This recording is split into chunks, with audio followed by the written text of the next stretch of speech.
everybody, it is Cinnamon Cooney, your Art Sherpa, and oh my gosh, do I have a fun step-by-step acrylic lesson for you today. I'm going to show you how you can paint radiating light, a backlit glowing dandelion with the lights glowing around it. You can see the light glowing through the butterfly wings even, and the shadows cast from the dandelion. Like so many different lighting effects that I'm going to show you that are easier than you probably think. I'm going to break it down step by step. If you check the description below, like to hide information there, like the paint I used, how long the video is going to take, because I like to step by step it, and it's got a timestamp on it so you can find your spot again, especially on big projects like this. All the brushes, all the materials, links to the website, like to hide that down there, all the fun stuff. On the mic is my husband, John. Hello. He helps me bring these lessons to you by making sure the camera is pointing at whatever I'm actually painting or talking about, and that you guys have a couple video options to watch these full tutorials. We sometimes also release them as shorts so you can see them real quick, and sometimes as a time lapse so you can see them slower than the short, but faster than the 3-hour lesson or whatever this is going to be. You know, the thing is realize that even on these really exciting lessons that have a lot going on, they're actually more beginner friendly than you think. We really do break it down step by step. I also hide it traceable in the description below. It's not really hidden. That's a joke that I tell. But that's where it is. You've got to open up the more. If you can't locate any of it, you can just leave a comment on the video and I will answer it. I check my channel every day. Just every day I check my channel, and you can also write us at support@theartsherpa.com. There's really nothing to do but to get your paint, get your brushes, check the material list and everything, come back and meet me. I'm going to show you how to paint this for real, step by step, fully explained. So on today's really fun, relaxing class, I have the wish or intention to go out of that everyone is safe and loved. I just really feel like we need a little more of that in the universe lately, a little more safety for everyone and a little more love for everyone. I've got my little pre-wish here on that. This is an 11 by 14 surface. I have phthalo green, burnt sienna, cad yellow medium, lemon yellow Hansa, cad red medium, ultramarine blue, Mars black, titanium white. I also have gloss glazing liquid, if you see this here, and I like exactly this one, this brand. It comes in semi and matte, but I like the gloss. And then I'm going to be using the golden fluid acrylic to be doing some of that backlighting. And those two are going to really help me get some of the more atmospheric effects. John, are you excited about doing this painting today? I'm ready. Man, it's kind of good to be doing something besides abstracts for a second. You're gonna do.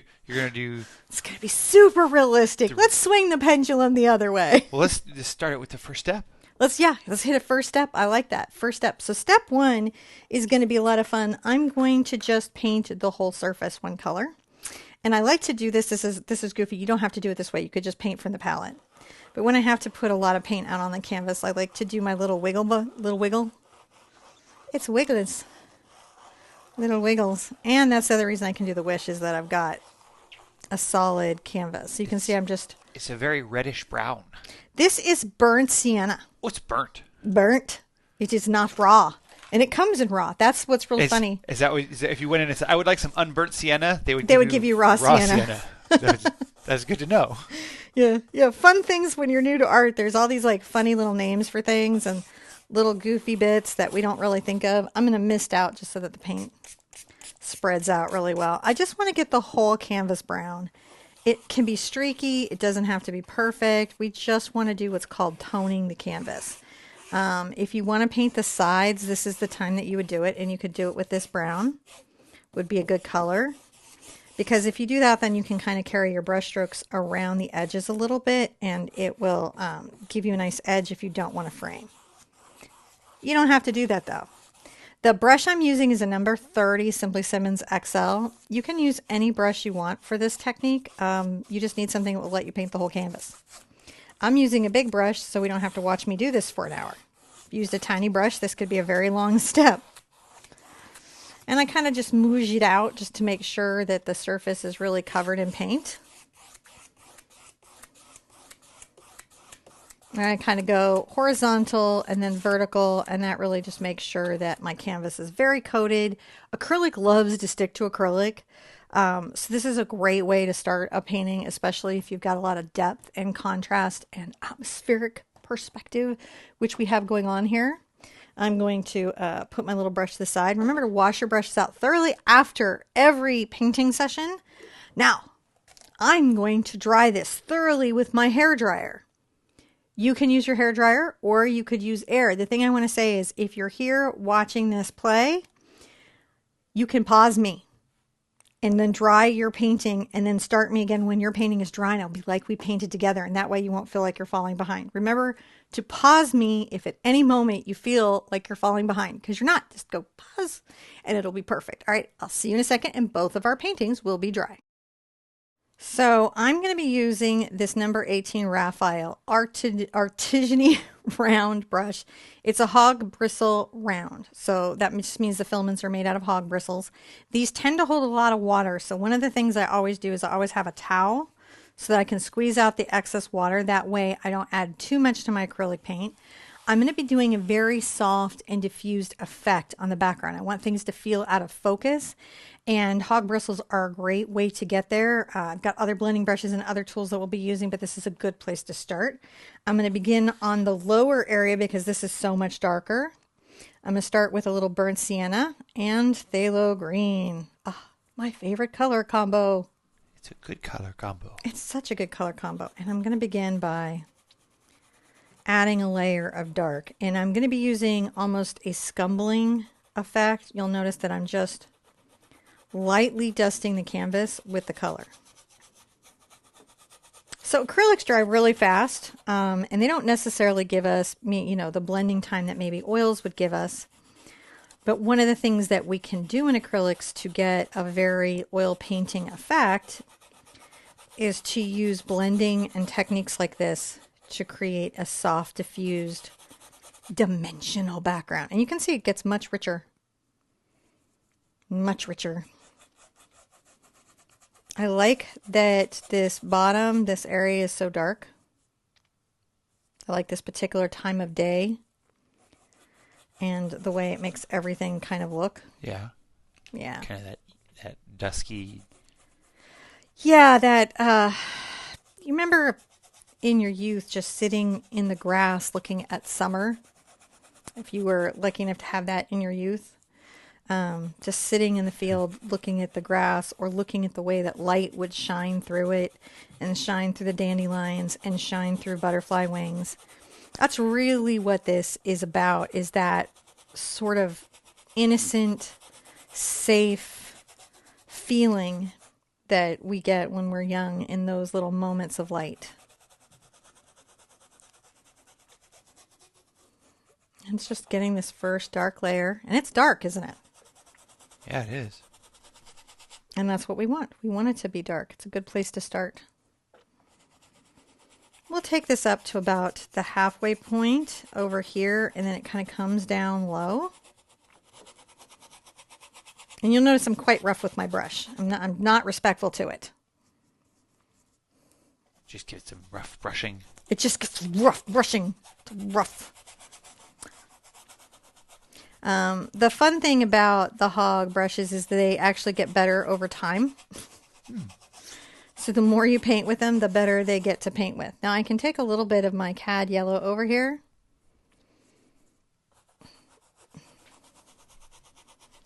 And I'm going to make quite a dark green, but it's going to have a bit of a yellow in it, and you'll be able to see that in the cast now. And that's going to start sort of diffusing in that bit of yellow into that burnt sienna, phthalo green. And this really keeps the phthalo from being overly bright. I like having phthalo green in my palette, even though it's such a saturated color, because I can control the brightness and other effects it might have. Can even kind of dust in some loose marks. These are subtle shifts in the background, and that's how we're going to get there. We're going to take little steps, little motions. All right, we're not going to dry it, but we're going to call this a step, the dark lower background. All right. It's a good time. All right. Now I'm going to begin by kind of lightening up some space here. I'm going to take a bit of my yellow, my cad yellow, and my cad red. I'm going to get some orange going, as you do. And I'm going to start to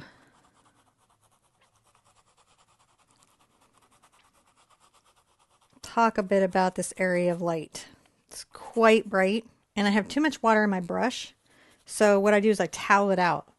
And I'll know that I have too much water because I'll have an effect called foaming, where it's like exactly what it sounds like. The paint looks like it's a little bit frothed. So if your paint looks a little bit frothy, you might have too much water in the paint for the technique that you're doing.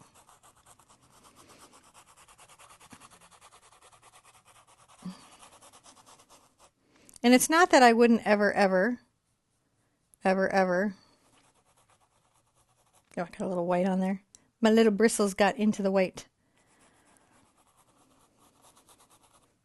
I don't know what I was saying when I was saying never, ever. Frothing? That you never, ever want to add a lot of water to your paint. That's what it was. You do, but the frothing isn't what you want. And you wouldn't scumble with a lot of water in your brush. There's a time and a place for everything, and scumbling is not the time for more water. Right. That's really what it is in acrylic, is that there's a time and a place for everything. I'm just loading up on the toe of my brush and I'm bringing this over to the orange. And that really helps me manage my paint. One of the things that can be very challenging when you're new to painting is how do you manage your paint? You can see I lightly dust over, and this just continues to blend it out. That's what we do. We just continue to blend it out.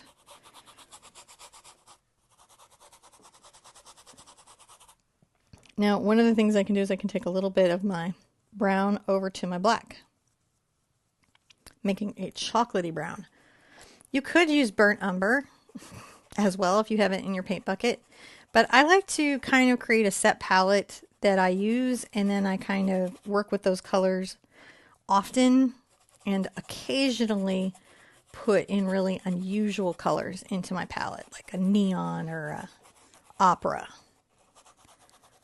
So I'll have like a base palette that I use most of the year.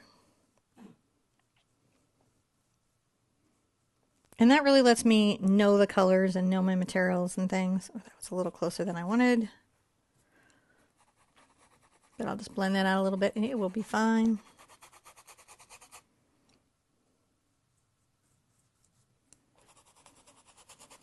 Now out here, I'm going to get quite dark again.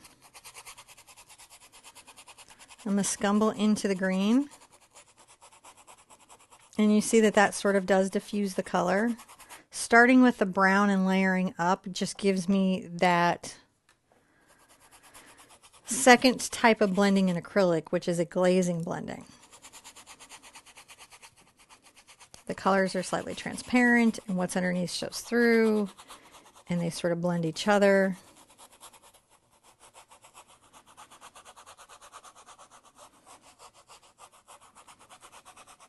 And I'm just working this through. All right, I'm going to rinse my brush out and I'm going to squeeze all the extra moisture out of it, and then I'm going to thoroughly dry my canvas. You're going to thoroughly dry your canvas, and when we come back I'm going to show you what you do next, but make sure it's dry. Remember, if you're painting along, you can pause me and I will be here when your canvas is dry, and then you hit play and then we'll go together. So I'm going to go forward. I'm going to use a fabulous tool. This is called a D brush. My mom likes to call it brush. This is by Raphael d'Artigny, and it's in the shape of a D, and it's really nice because it gives you good edge and a blending area, and I love these. Self-plug, we have a store where we sell these. If you would like to find them, we're just a location you can. We're not the only location, but we do have an art store if you'd like to check that out. TheArtSherpa.com. Shameless self-promotion. I sponsored myself in this video. But I do really like these. These are really new to the market, and they've just really become part of my regular painting practice, and I like them quite a lot. I'm going to take this brush and get it lightly damp and wipe it off on the paper towel. This particular one is a number 8, and I'm going to get a bit of my ultramarine blue and my burnt sienna together. And it kind of creates a blue-gray. It's real interesting. Make sure I wipe off. And then I'm going to add a little white into it. And I'm looking for a diffused, desaturated kind of blue. And I'm going to come here and I'm very lightly doing kind of little sea-like blending strokes. Going to put some little light here. This would be like distant light maybe, you know, as you get it.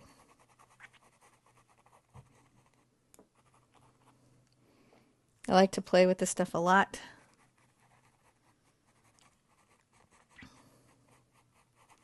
Kind of blend out a bit. And so I can dust, it's almost like a rouging a little bit to get the blends. This is sort of like a dry brush blending. Some people don't like dry brushing, but I really love it. I love the sound. I love the effect. It makes me super happy. And you can see I can come into the center and, you know, add a little more paint, making it a little more concentrated. And if I want to, I get a little more white on there. Kind of heat up the center, just implying that there's maybe more light. So it's not even a uniform gray, you know. And I think that's important to know, is that it has kind of shape and space.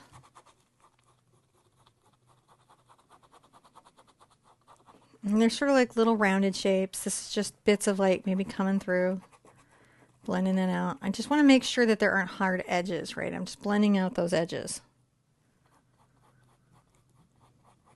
I have glazing with my glazing medium as a technique in my back pocket, so even if anything gets away from me, I can come in and soften it later. So I don't generally worry about that too much. I'm going to get a little more white and maybe brown in this and kind of come over.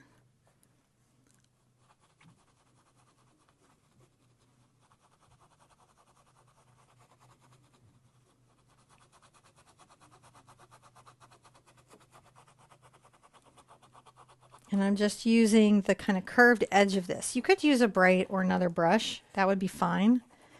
But what I'm just trying to do is create sort of a very soft rouging, a diffused effect. Reminds me a little bit of colored pencils.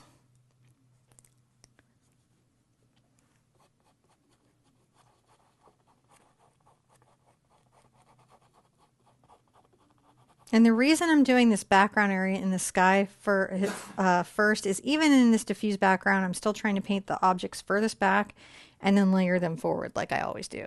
Well, I often do. Can't say always. Always is a bit strong.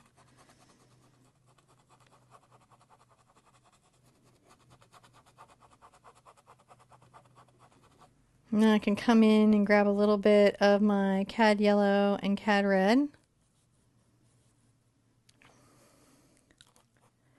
And even a little bit of my brown. So I do want it to be lighter, but it's... And I'm going to make a sort of a downward column of light.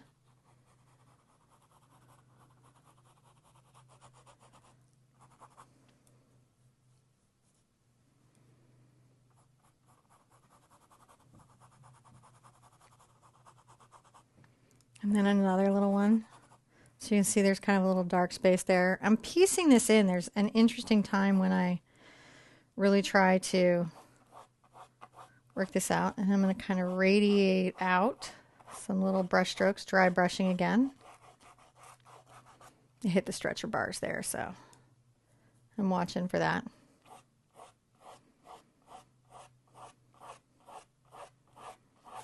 I do want these lines to be straight, and I do want them to radiate out. I can come over here into my yellow, and if I were to set this here,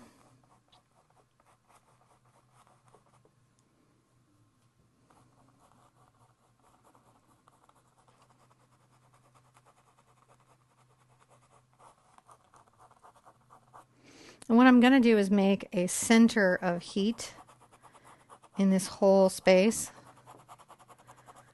You like listening to the sound of the cameras, John? Yeah, I was actually just kind of looking back and forth, trying to get, making sure I can see your hand and how it goes in there. But it is really nice sound. Yeah. Get those close-ups when they need them close-ups. Sometimes. Get them close-ups. Yeah, I can add a little more light here.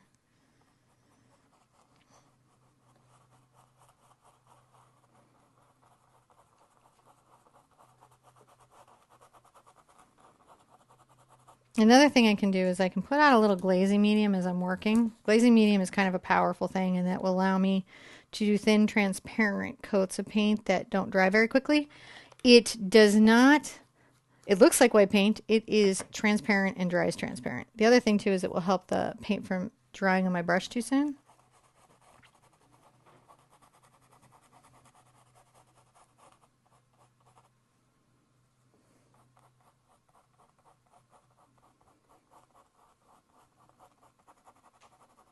Just kind of creating that little hot spot.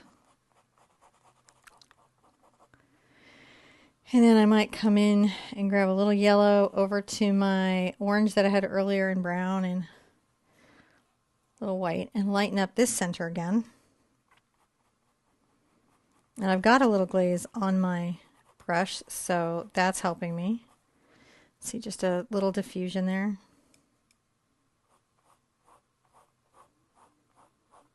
Make some little vertical kind of light strikes as they go through.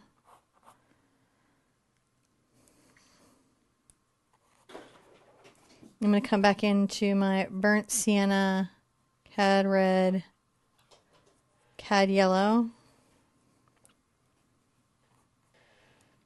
I want it more brown, but still bright enough to see.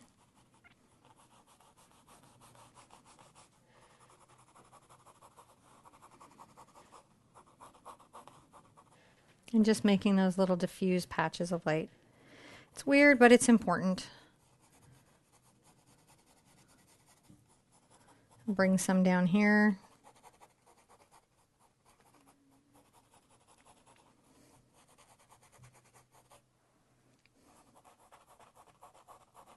Come back over to the area that's going to be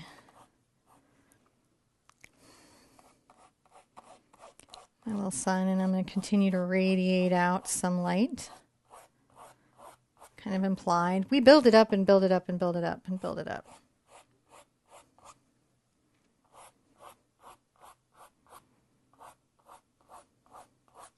I've got the glazing medium, and it's going to keep, all of this from getting away from me.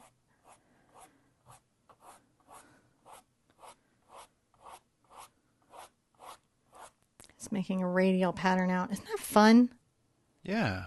Light sometimes feels super hard to paint. And it's because you think to yourself, how could I possibly paint light? It's such a intangible, strange, thing. It's a wave. It goes through space. It has the speed of, there's a lot we think and feel about light. I'm adding a little more orange in here.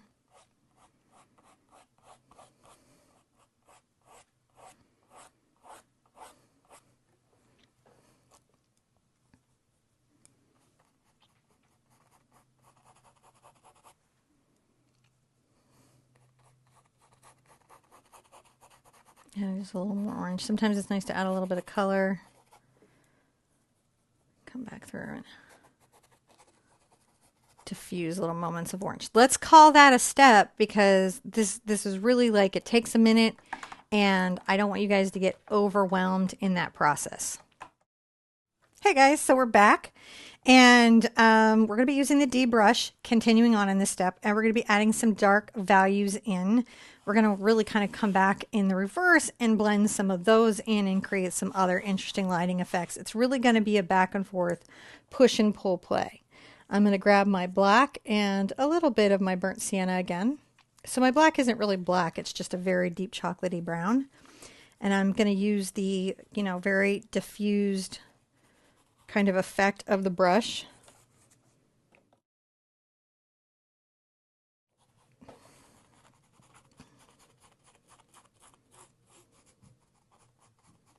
And where I've got to come over where I put light, I've got to be super careful. I can get in with my glaze and, as you can see, soften some of how that light is coming through. And not have it be spotty, but blended.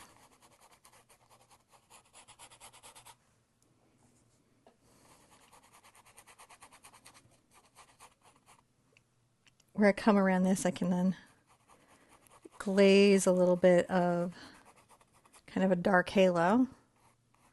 So you see the glazing is just a transparent element of color. And then you come back and you put more opaque color in, and then transparent color, and opaque color, and transparent color.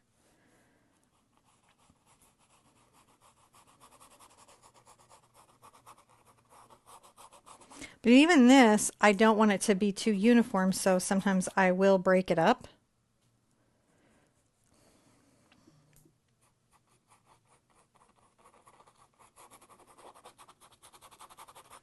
You can see me sort of glazing that interesting transition from the bits of light to here. And then coming into darker areas.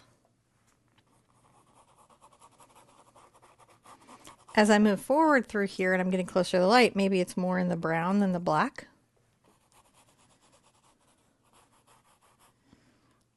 Get some glaze on my brush.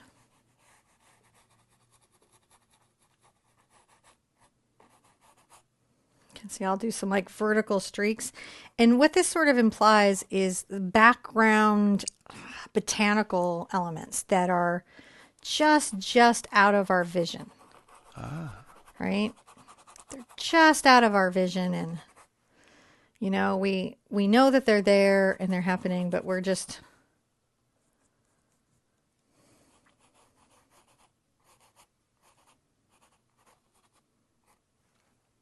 kind of pulling that in.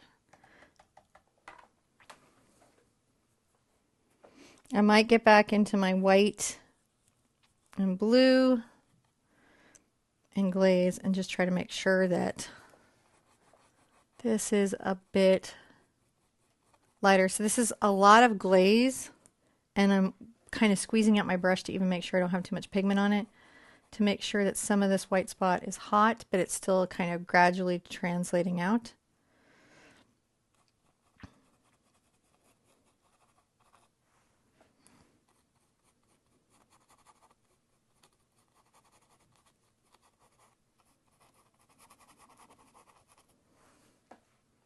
And that is looking fairly decent, I think, for what we're doing. It's just giving us some effects, and I can even come in at this stage and add little pops that might register as something kind of peeking through. And I think that's an important thing to talk about if you think you have some areas that could be peeking through. Yeah. Just peeking. Just peeking. All right, let's call that a step. We don't need to dry or anything. We're going to continue on.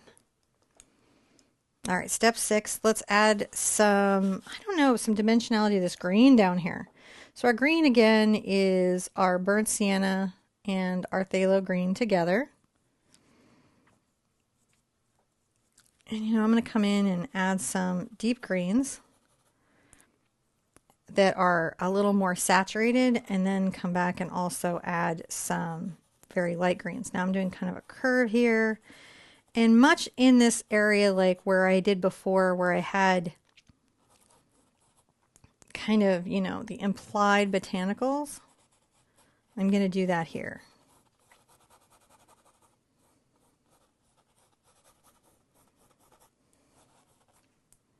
So the burnt sienna and the green. And as you can see, it's quite rich and vibrant. Can come up here. And we're going to continue with our light. So this is like a back and forth. So don't feel like, you know, coming down, I want to get maybe a little green and black, interestingly enough. And this is going to be super dark.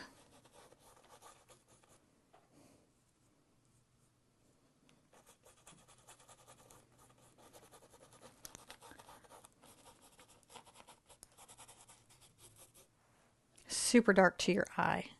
You will see the difference between the black and green and the phthalo green and burnt sienna to your naked eye. It can be a little hard to catch on camera. John does a pretty good job of capturing it, but you should see differences.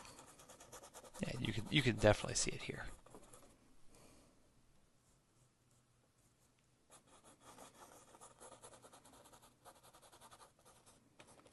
You can see that it's just very rough and irregular little patterning. I've got spots that are open, spots that are closed. I am paying close attention to the way nature sort of represents itself. I am working my little D-brush half to death.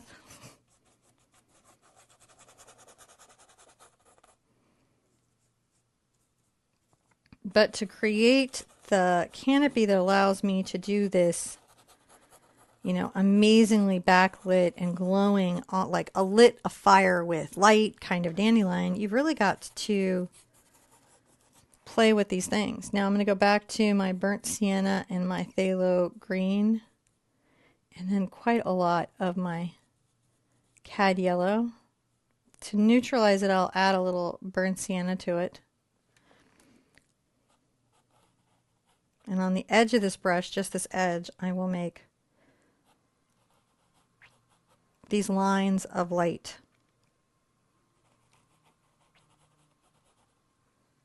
See how they are?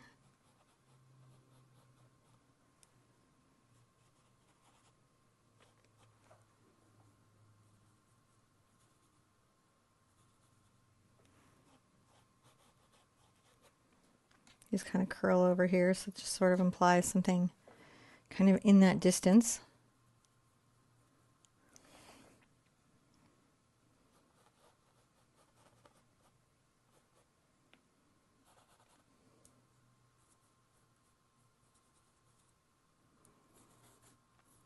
I will sometimes kind of dust off my brush and try to make sure that I've got, see, I'm kind of bringing that light area in there because we know some things, don't we? We know that there's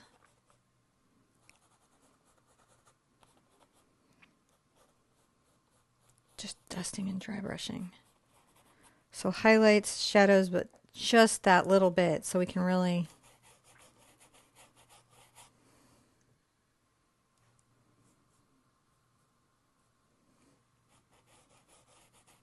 I can get a little more brown on my brush.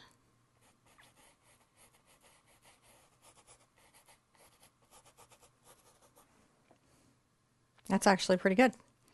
All right, let's call that. Now I do want to dry things at this stage because I've got to be doing some glazing and scumbling and some overlaying, and I've got to really start playing with these light effects. So I'm going to dry everything, and when we come back, we're going to go on to the next step. So we have to add some more light at this step. I'm going to show you a couple of tricks. First, I'm going to use my T-square ruler, and I'm going to take a chalk tool, and I'm going to kind of create a center point for my light. I'm going to make a horizontal line and a vertical line. And I might lower my horizontal line. I want it to sort of be centered in the little thing that I made. And so that's the big trick, is just getting it centered and level. All right, so now I have this little cross beam, and I know where the hottest point of my light radiating out will be focused. I am gonna be doing all the things. Now I'm gonna take a little bit of my cad yellow and a smidge of my cad red, and I really want it to be kind of very yellow. And I'm going to come here from the center with my D brush again.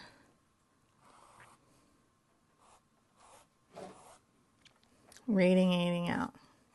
See how we've got there? We've got those little cross beams. And then I'm going to do some little counter lines. So that gives me a nice axis to work from.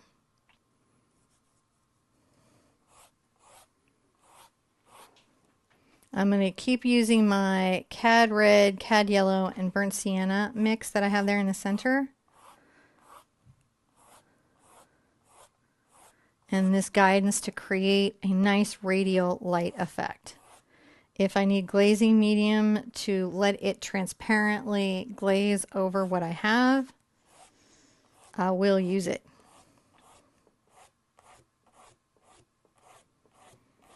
This little trick here helps me deal with, you know, the humanness of trying to really create circles. Circles can be challenging. I can see that. Yeah, I get it. And I'm just like letting this pull over everything. The glaze is helping me. It's better to build up.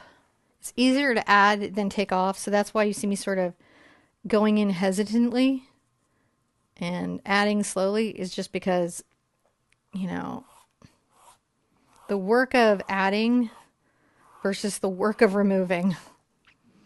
Now, but you can see that we now have this sort of clearly, you know, working light that's coming through. I'm going to add a little bit of yellow and white.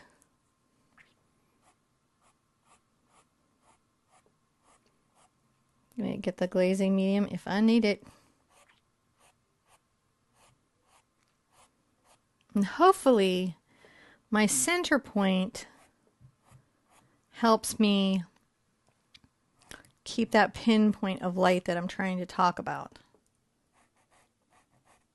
And if I lose it, T-square comes back in. Right? That's the thing. So if you lose it, don't make yourself, you know, miserable with it. Just set your center point again. All right, figure out where you want the hottest part of it. I'm going to get some pure white there.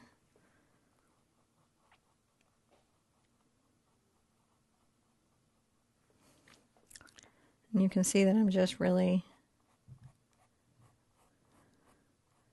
raising the temperature through value, so to speak. I'm brushing out.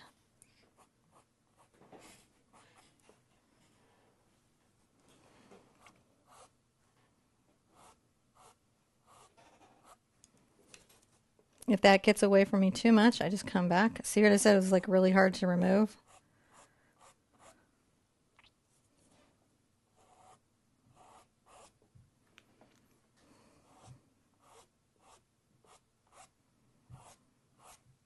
So I just make sure it works.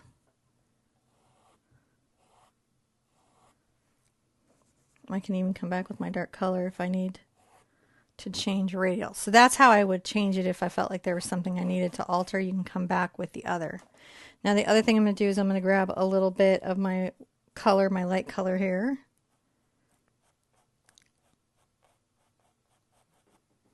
And I'm going to create almost like a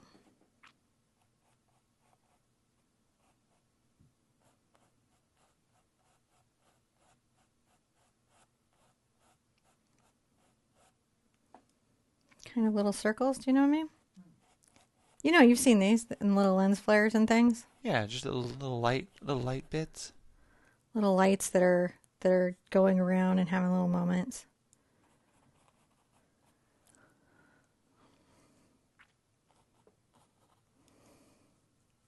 I might get back into my blue again.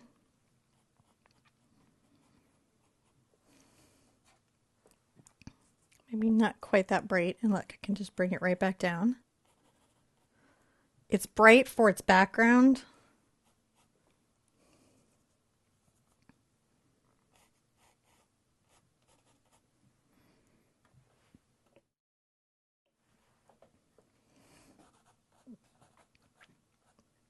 Very carefully make little marks. This is like, oh gosh, I don't know. I think of it as like dust motes, kind of coming off. Little bits of. Yep, I can see that. Just atmosphere and.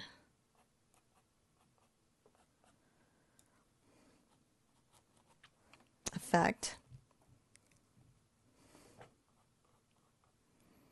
Back to my white.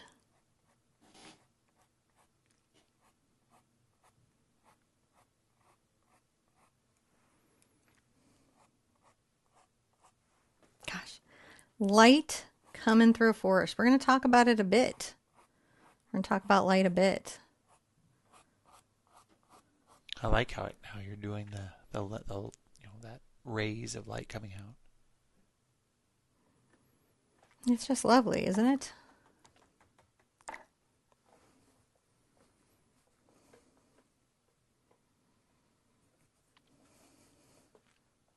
You know, you can knock anything back if you need to. I can take my black, brown, and blue and a glaze, and I can come here and just make sure that these are maybe a little less bright over here in the distance going away, if you know what I mean. They're there.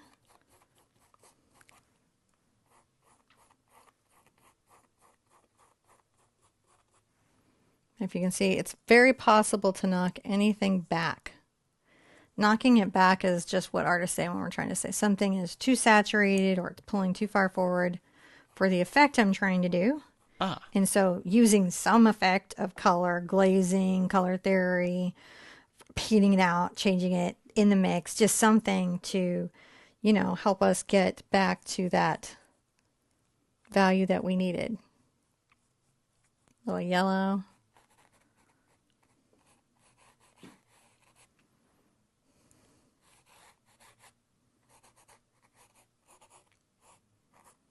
And just putting in that last little, you just put in those touches, right? Put them in.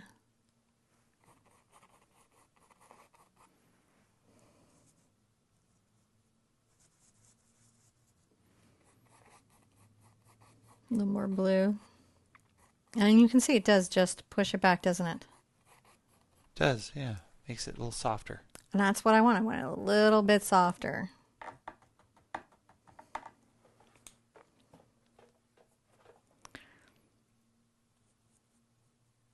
Being brave and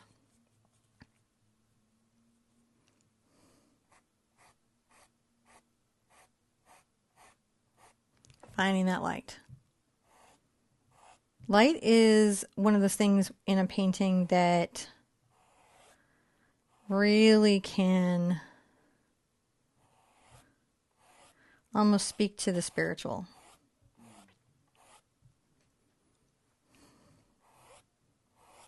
I am strengthening the rays going down.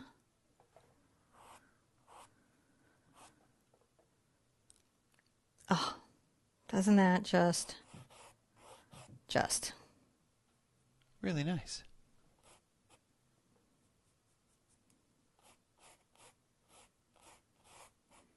A little yellow.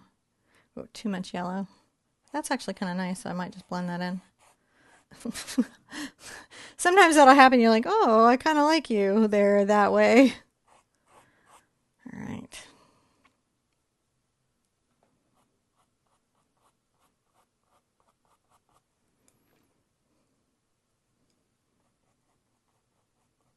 What a wonderful background that will explain the incredible effect on the butterfly and the dandelion that's going to be up close in our focal foreground. I think that's just one of those things that, you know, sometimes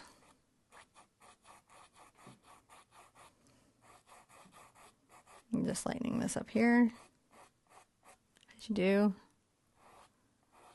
You know, that's one of those things that as artists we get to enjoy thoroughly. All right. I say that we let this rest. And what that means is, like, sometimes as an artist, it's a good idea to allow the piece to digest in your mind, to look at it from a couple of angles. I know we're here in a video and you're probably watching this through, but remember that pause video, that stop video, and the rewind video. And even the play me slowly so I talk like Mork from Ork. For those of you that was a reference that dated me, That's didn't it? That's a little... No. Anyhow, however, However you get there. I miss Robin. So however you get there, but it is a good idea, even on these online things, even during a premiere or live, to stop and take a look.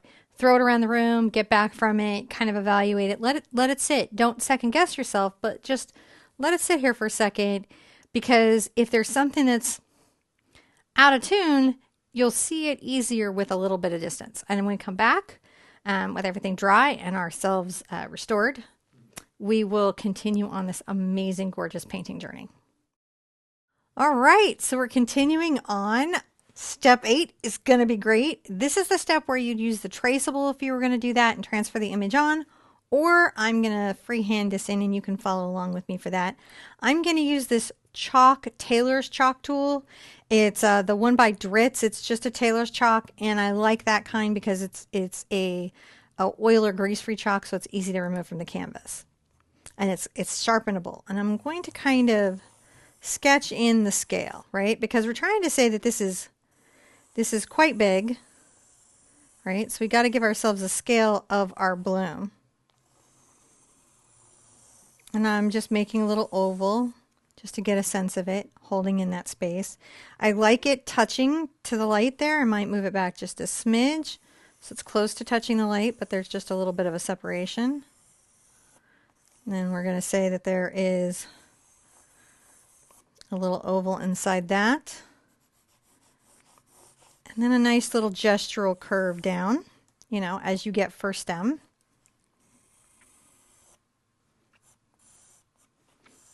And I take my time with this chalk moment. It's okay to spend a minute thinking about how do I want to sketch this out. Now, I don't need a lot of lines here for the painting in process. You will have more lines in the traceable because it gives you everything that you need, right? All the lines.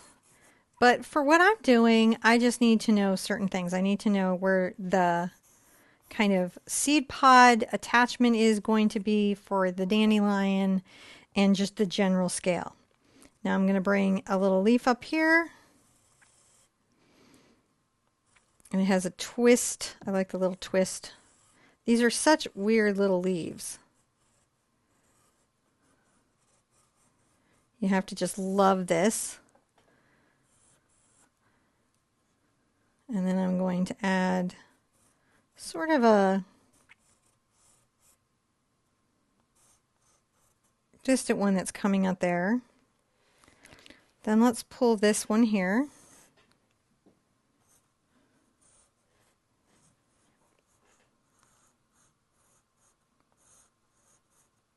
What's wonderful about this is that we get to really do this sort of lighting where there's this gorgeous, gorgeous light. Now I'm not going to put the butterfly in at this second because I really want to focus on the dandelion for a minute before I put the butterfly in. And let this be, you know, kind of the focus of everything. And I want to make sure that this is taking up enough space for me to be happy about it. And I feel like I am fairly happy about it. And I like how these things are leaning into each other. So I'm going to say this is good. That's the whole step. Wasn't that great? That works. I have to now add my vision enhancers to move on to any further steps. Because being able to see is super important when you're painting things in. And I'm going to do something sort of interesting. I'm going to actually start with some quite dark values and then adding highlights and different things in. Have we put up a new step? Yes. Okay. I'm going to get this brush a little bit damp. This is a number 4 Isabey Isacryl Filbert. You could use a D brush here. I just want something with a good sharp edge so I can kind of sketch. And I'm doing just black. And the reason I'm doing that is, yeah, it's not going to be a black stem, right? Obviously. That isn't what we're looking to do. I'm going to kind of rub this back. I don't really need to see it going all the way up.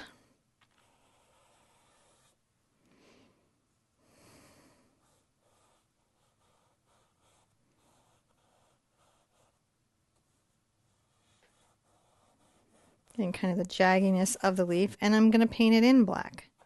Now these are going to be much different. Much lighter. But I just really, really need to get them set in.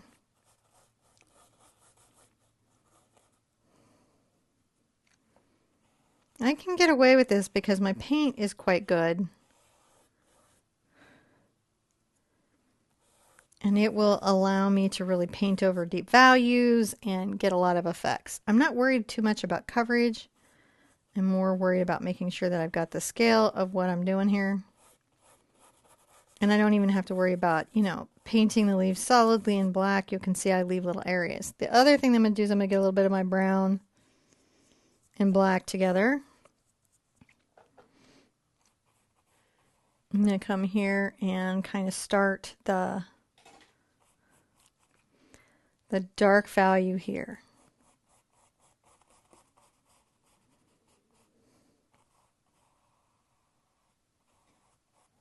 It's not too bad. I'm going to rinse this and put this to the side and come in and grab a detail brush. Now I'm going to want a detail brush that gives me a good point that I got control over, so I use this #1 Princeton liner.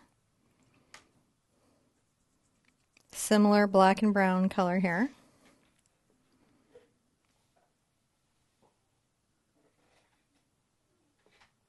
And I'm going to begin the process of shaping out the center seed pod with this liner.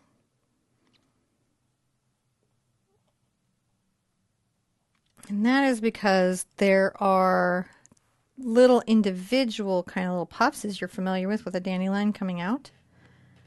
And so for this part of it, we kind of see some of that coming off the pod, even when it comes to being so far deep into the fluff. Do you know what I'm saying, John? It's deep into the fluff. I do. You asked me right as I was taking a drink of my coffee. Well, then you are drinking your coffee and don't know what I'm saying. You're talking about the fluff. Continue doing this here. Now, I don't mind that these lines are light. I just want to make sure that they're present.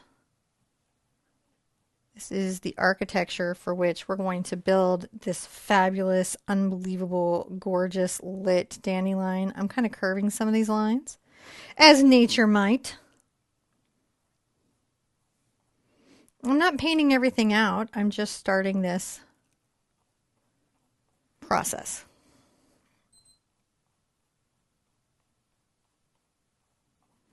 And that's not bad. That's a good beginning. I'm going to rinse this and put this to the side. I'm going to dry everything. We're going to come back, start painting in some very important details. So I want to start creating some of the values and different greens we see here. Now, we're going to see this actually not based on the value, because it's kind of similar in the background here, but by the way it's lit and the edges are lit. That said, I still kind of want to maybe change things up by taking a little bit of my cad yellow. And let's think about making a green that is cad yellow and ultramarine green. You can see that there. That's a little different than you might think. A lot of people don't like. Oh, this is a 1/2 inch angle brush. I just think it's going to give me some nice control.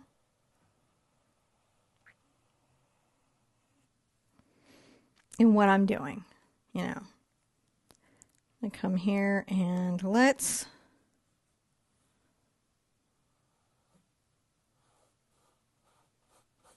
start painting in this green leaf here.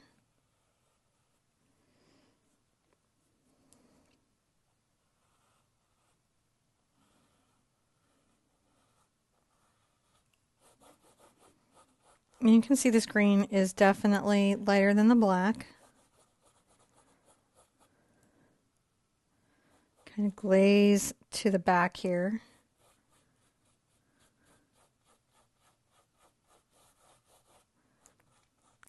And I will be coming in with details and things like that. Maybe a little more yellow.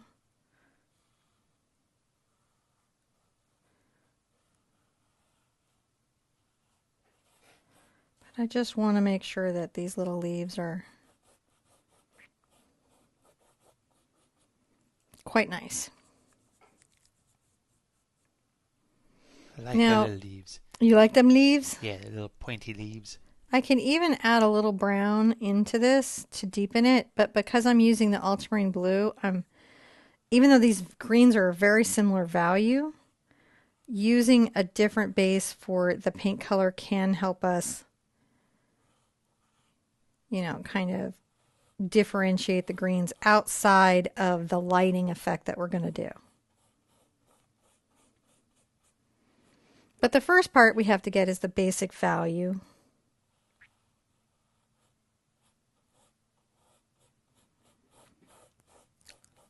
Kind of paint it in.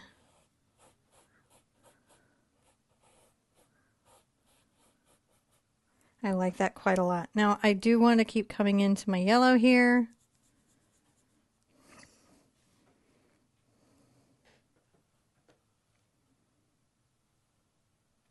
And I'm going to kind of reverse line here what is the fold back of the leaf, right? Because sometimes they fold back. And I will add a lighter yellow, kind of coming here.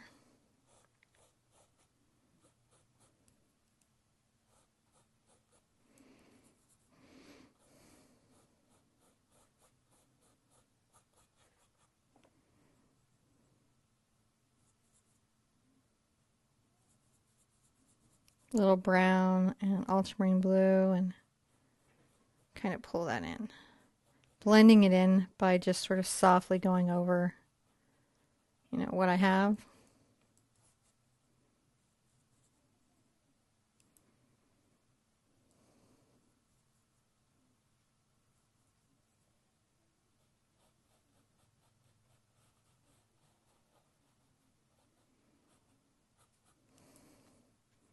And coming in with like yellow. It's a very pretty green. Yeah, we're just making some greens, but we're also sort of painting the values of these little leaves, right? Even though they're quite a deep green, we can still give them a lot of attention. We can still really do quite a lot.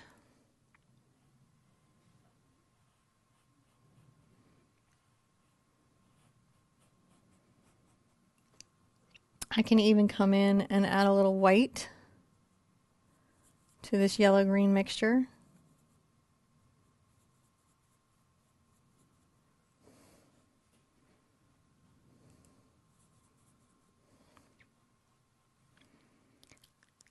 Create some little areas that perhaps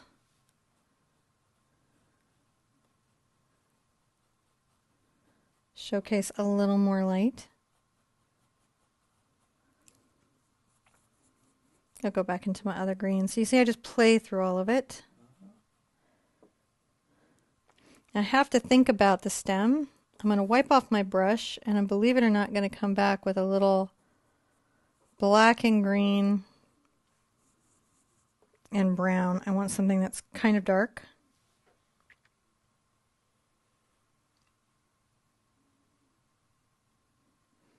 And I'll just show that stem coming up there. I can even add yellow to this green. The black and green. Can even add yellow to that.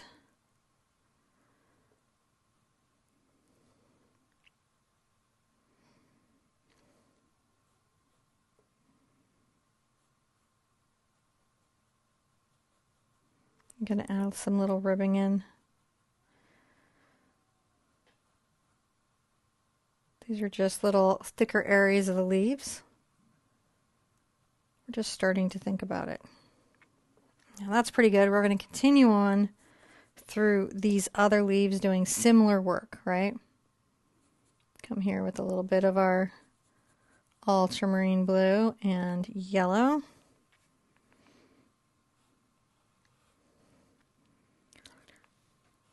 Now this leaf will be quite dark, with the exception of a few places where some light might be coming through, and the edges of its little leaves. And come here with a very light yellow.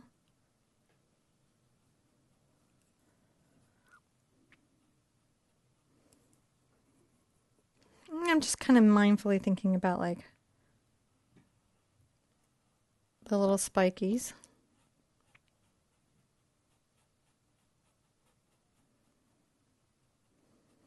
And blending that a bit, like you do.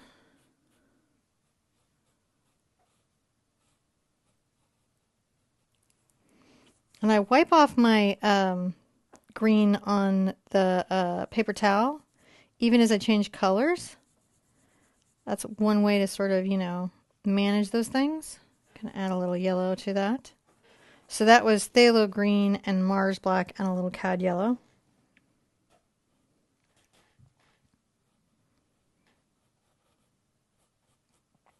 You can see I've got a just very deep green value that I'm playing with here.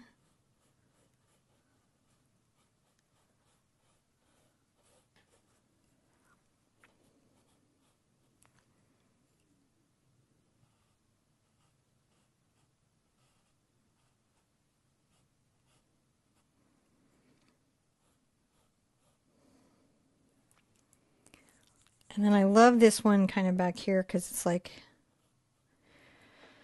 I'm going to add a little more blue to this mix. And then, interestingly enough, a smidge of white. Because here there's like a dusting on the leaf. If you guys have ever seen that when these leaves have a dusting. Huh. I know that I've seen that green.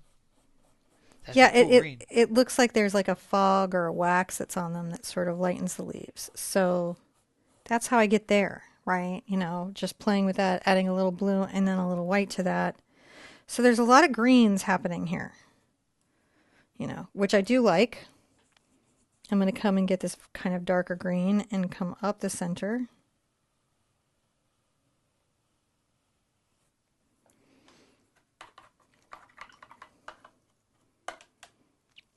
And I may, you know, just try to blend. I've got a little D brush here. I'll just sort of soften that line. I just don't want it to be so harsh. That's okay. Now I'm going to dry everything and come back and do some more details. So remember how I said I was going to use the fluid white? I'm going to start pulling this in now. Make sure it's open. This is titanium white, and I'm going to put it here between my two yellows. It's highly pigmented and it's a little more fluid. I'm going to take my #1 liner, and I'm going to make sure that it's kind of rinsed off and shaped and that there's no hidden water drops just hiding from me on the brush. I'm going to come over to this yellow-green mix here, and now I'm, interestingly enough, going to get that lemon yellow, because you must have been wondering the whole time, what is the lemon yellow? The lemon yellow is really for the points in this that we just need the kind of little edge lighting on. And I'm going to do the edge lighting now so that we can really, really, really see it.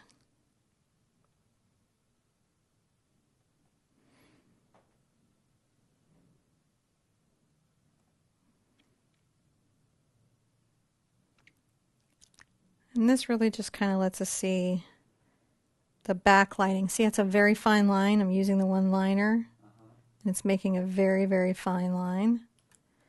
I'm going to go ahead and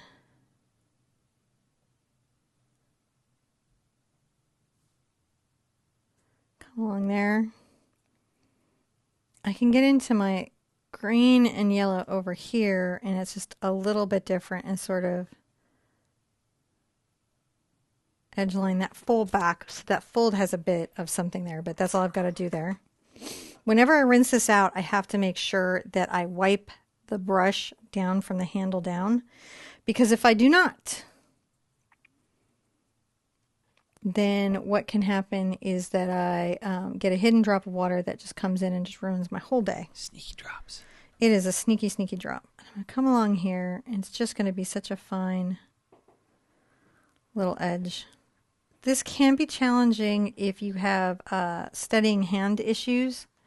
You may need to use something called a bridge.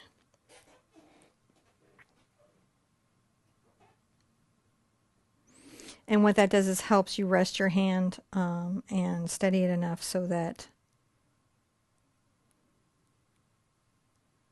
you can get the good result that you want.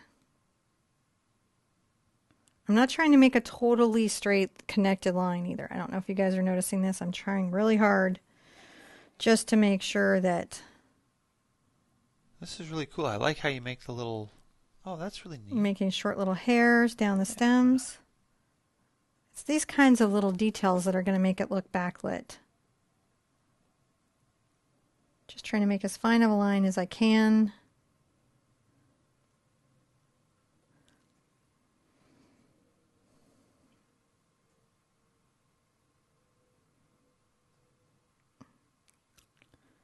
Where I think that that might have a nice kind of little backlighting there is sort of fun. Back into my lemon yellow mix.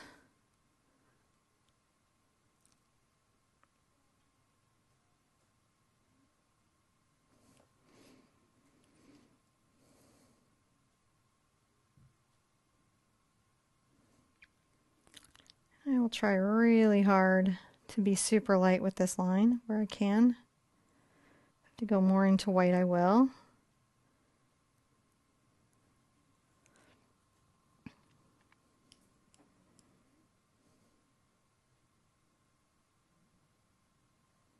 As I come down, it'll get lighter. And come over here and get a light line. I've just used some of my darker green that I had mixed from earlier and added it to the brush that I already had white on so that I could get a different green for that back lighting of that leaf. This is just where the detail is going to come from. And I'm going to come over here to where I had the mix from earlier, and I'm going to add a little white so that I can come in and also kind of catch the light with this leaf, but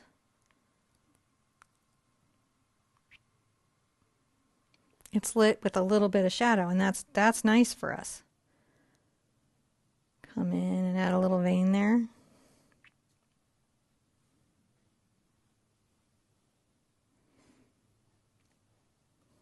And I'll be using some glazing techniques and other things to really create some values here. Having some little vein lines there I think is kind of fun. Rinsing out. Look at this go. I'm going to get a little of that dark green mix again that I had for that center stem.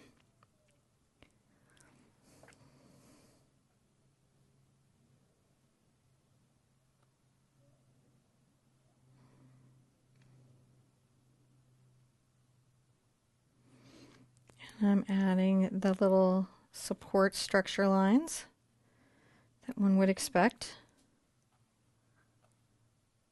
Just very lightly on that leaf.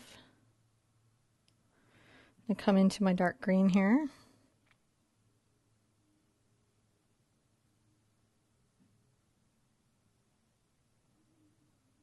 Kind of edge line that with a darker shadow.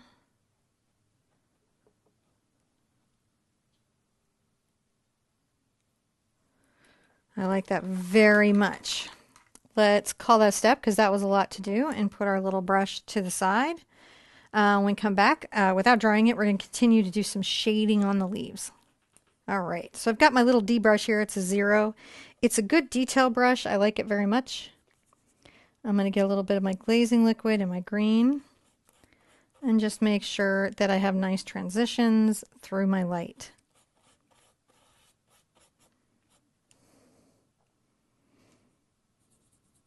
If I want more yellow, come and get a little more yellow. No, I go here. And there's glazing liquid on my brush. So I'm not really changing the leaf, I'm just kind of adding just a little glaze of it. And that kind of knocks back some of the veining, which is super nice. Into my yellow, brown, green mix that we do so often, we like so much.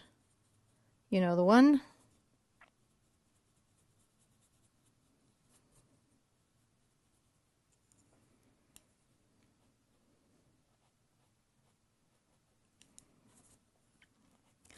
I'm going to just use the brush there to slightly blend that highlight in.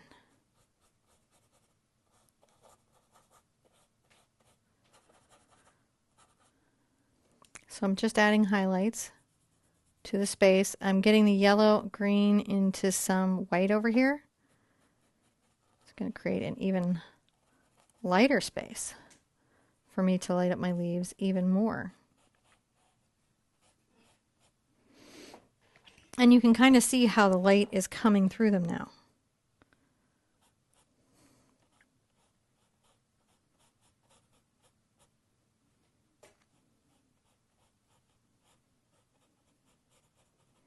Maybe a little bit on that leaf, just on this side.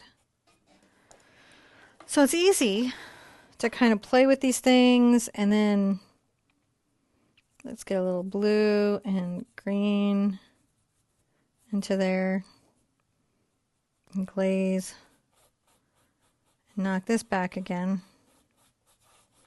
And you can see how the glazing allows me to push it back, but still leave the veining and other elements. And I can come up here, kind of darken, interestingly darken some of this lower leaf area without taking away any of the work that I've done. Now where I have this vein that was kind of like the black brown, I'm going to add a little yellow into here and a little black.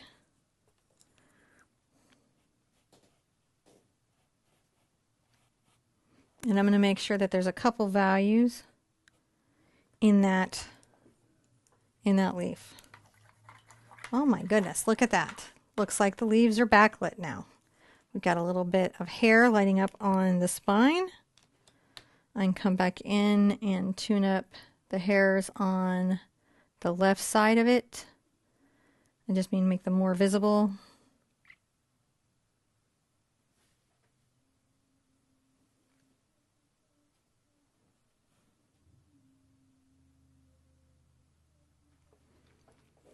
Because that was, really important to helping us see that.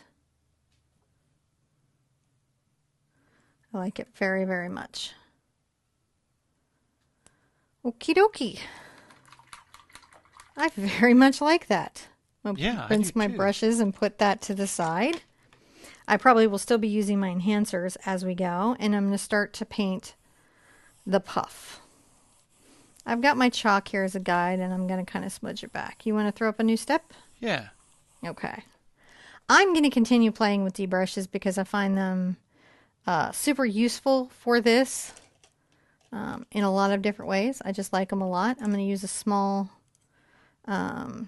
number 4 Raphael D brush that's a little bit hogged so I can, start painting the fluffs a bit. And then come in with the detail brush and detail out. We're going to kind of just try to balance those together. Do we have the step up already? Yep.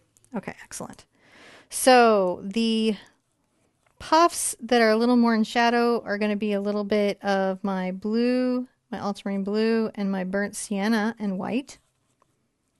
And it's going to be the heavy body paint white, not the other. And I'm going to make little marks.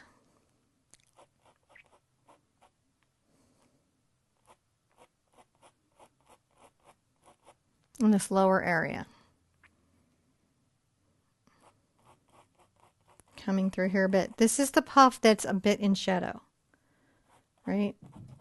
If you want to create something that looks backlit, you've got to kind of think about the shadow as much as you think about the highlights. It's going to be super duper important. That makes sense. To capture that. And I'm making kind of identifiable little clumps. That'll help build up what we have.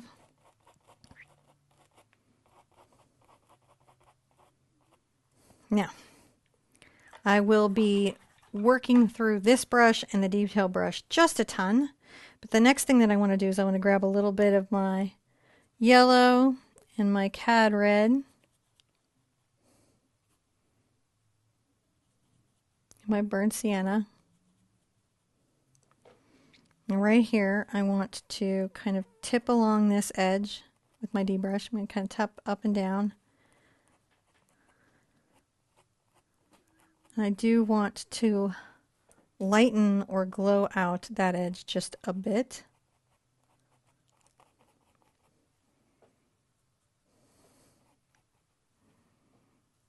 And then I might get into the black, as you can see here.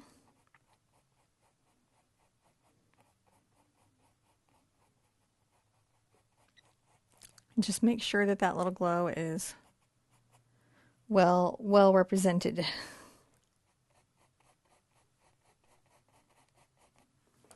Okay.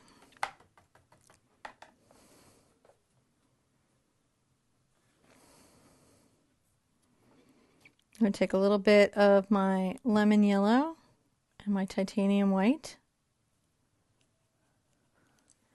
And up here, I'm going to very carefully paint out the kind of lit up outer edge. We will bring some of it down into here, but at first I want to just make sure that I Get my shape that I want.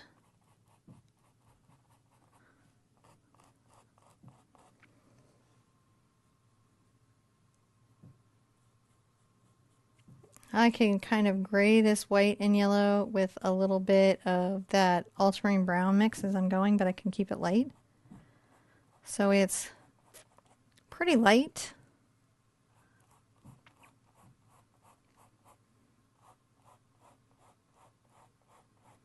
And that's important to think of, is that through here things are pretty light. I'm going over my lines that I put in, but I'm going to be coming back into them again, you know, in just a second. It's just really about getting those details.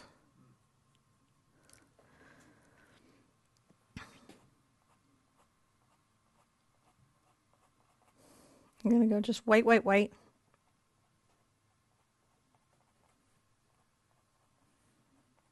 And that little edge there, right?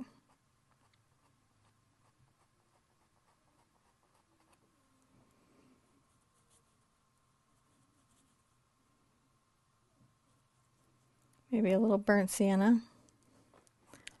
So I'm making sure that it's white and light.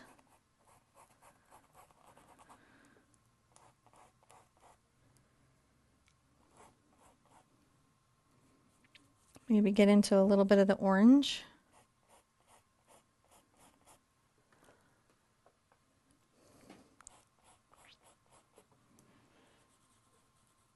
With the white. Isn't that wild? Yeah, it is. I like how that comes out. Playing it against the blue.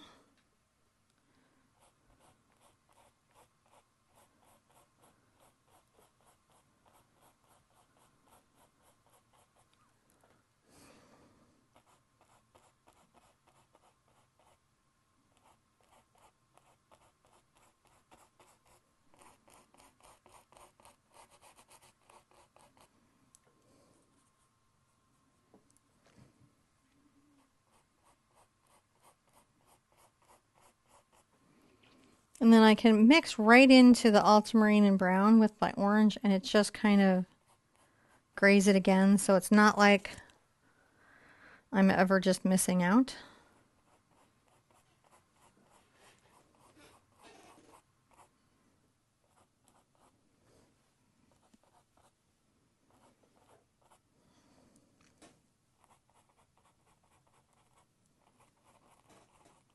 Just kind of try brushing that in there.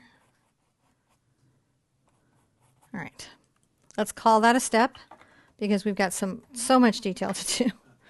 So much detail to do. So do you need to dry, or are we just going to continue on? We're going to continue on. I don't think it needs to be dry. If your canvas is very wet, but mine's already dried because I'm doing such a dry brush on this that it is already starting to dry even as we're working. I'll take a little bit of that cad yellow into that Mars black and burnt sienna. I'm going to go ahead and add a little white to this.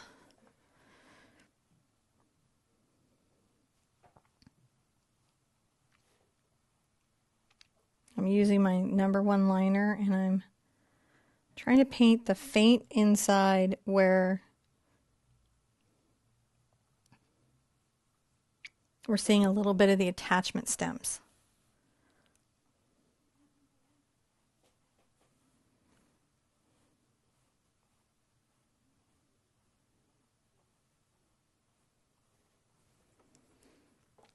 I like that. It's looking pretty good. I'll rinse out. And you remember we talked about this, when we rinse out, we, you know, look for that drop. I've got my little grayed out blue here. This had some burnt sienna over here, and I'm getting the ultramarine into it.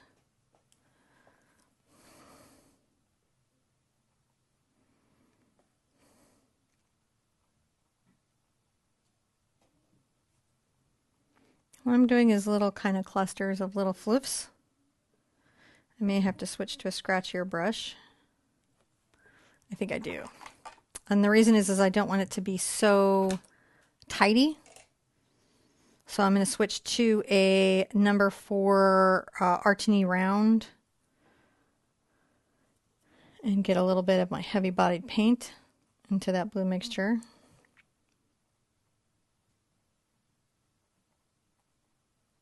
And you can see that's just a fluffier fluff, right? And that's the point of that. Fluffier fluff. Brown and blue, it's just a little grayed out. So it is white, but it's just, isn't it just a very grayed out white, isn't it?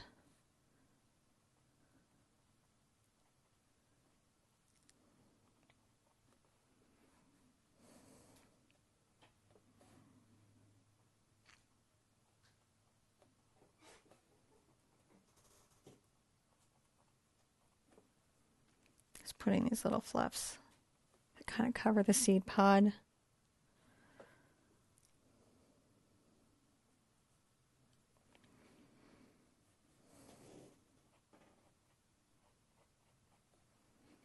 Making some more little fluffs. And actually, maybe I'll add some of my lines in here and then fluff over it. So I'll put my round down for the second and pick up my nice liner again and get into my very dark color and thin it out. Maybe add some blue to it so it's nice and cool. Sometimes that works really well.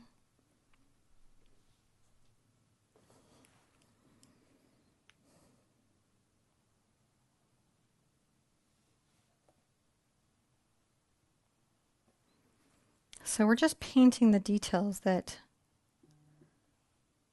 of these little stems that are coming out.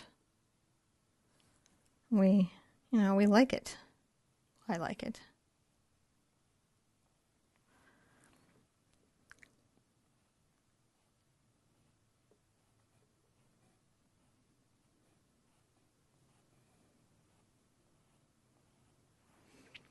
Sometimes I'm a little heavier with the stems and things down here. And then where I come up around the side, I'm going to get a little white and blue onto here. So I want a color darker than what we're going to have over here. So that's how I'm going to talk about the stems over here.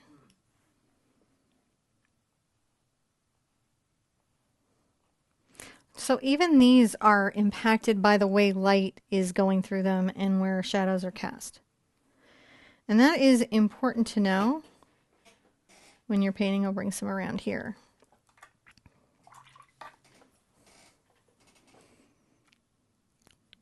Because you really got to, I'll grab some of this white into my orange and burnt sienna that I had stored over here.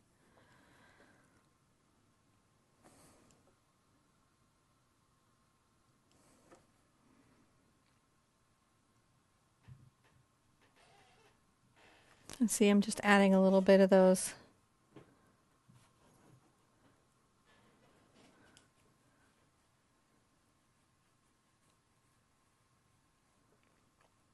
capturing those.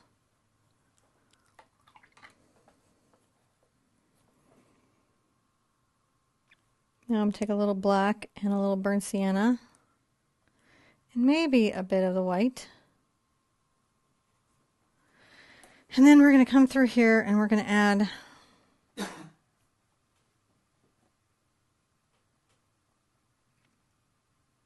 underside implications. See how I'm doing a little underside implication of the seed pods?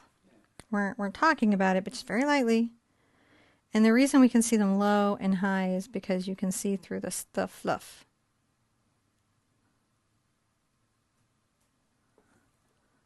Just painting some of these.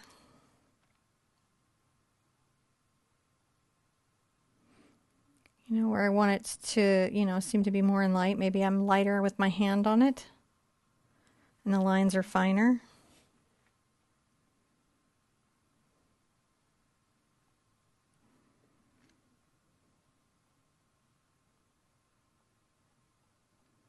Try to think of it like a little cup with little lines that go out.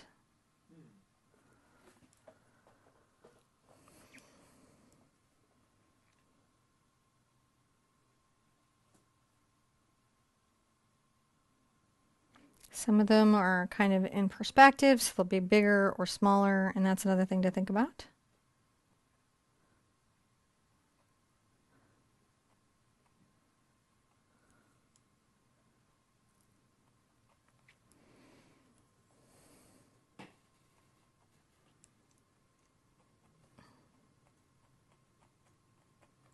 Kind of fun how we get there, isn't it?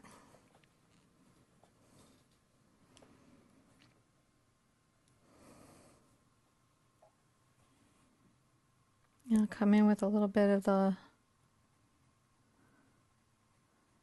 fine lines there where the sun has, you know, backlit it.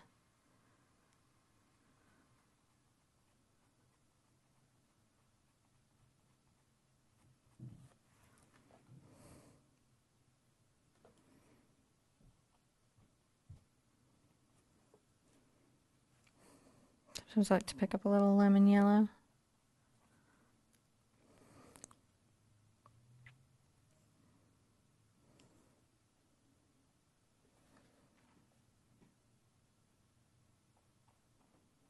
And these little longer bits of fluff just help it feel a little more real. You know, nature is very rarely super orderly or perfect. You know, I like to say a lot, if nature gives you a very clear, brightly colored pattern, beware. Right. Something's probably poisonous. Like the cuter that tiny octopus is, the less you should probably touch it. If it's brightly colored and just adorable, like anything could eat it and see it from a mile away, chances are it's become super poisonous. And that's how it tells everything. If you eat me, you're going to be so sick. Or, you know, in much worse shape than that.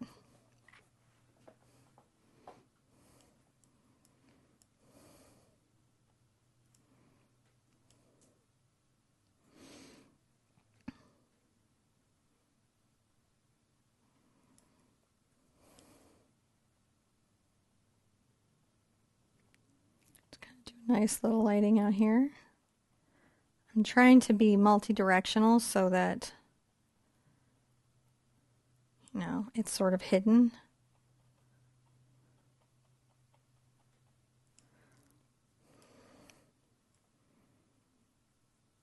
Get into the little brown so it's bright but not so bright.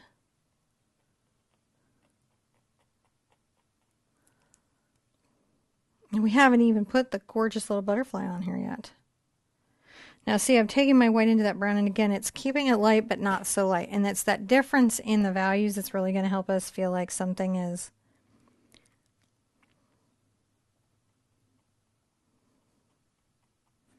what it is.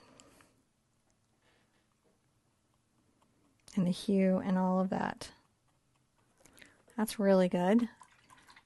I'm going to put this little brush to the side for a second, as I mentioned earlier, and I'm going to get into my heavy-bodied white and maybe a little bit of my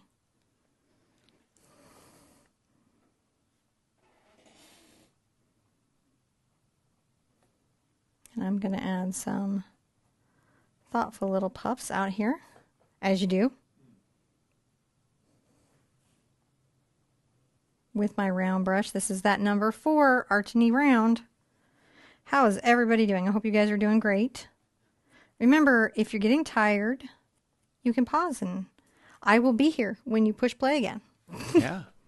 And that's an okay thing to do. To just say, you know, love ya, but I need to come back and push play later.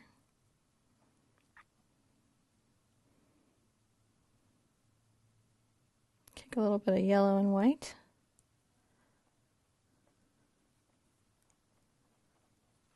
Because, you know, a little glowing, as you would.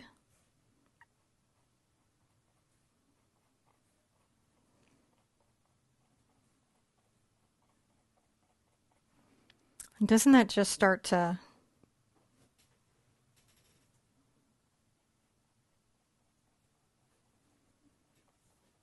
really feel like the deal?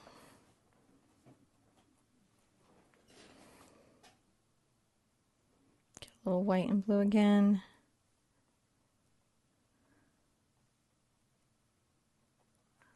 Just make sure that those are looking wonderful.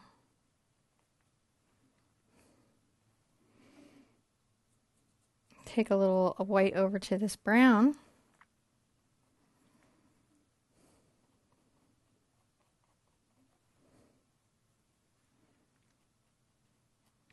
So it's like very little of this dandelion is white, isn't it?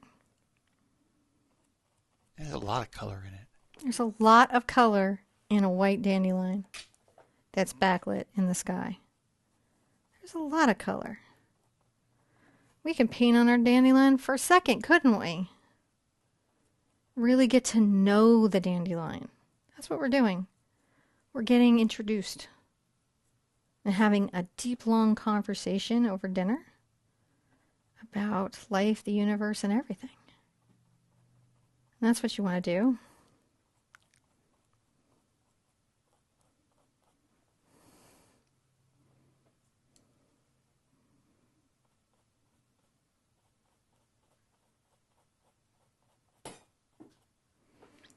Looking at that, loving it. Now I'm going to come here, grab a little bit of blue and white.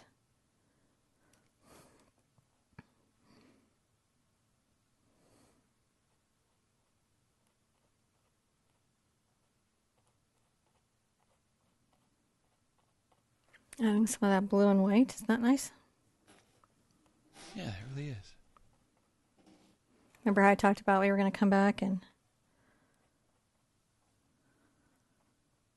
there would be so much to say? That's what we're doing. We're saying all there is to say.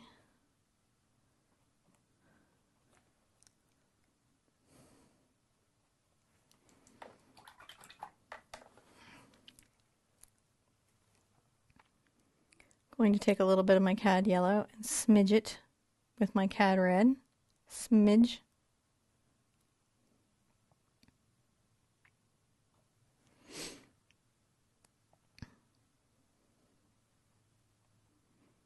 I'm going to tap a little bit of this edge with this bright orange.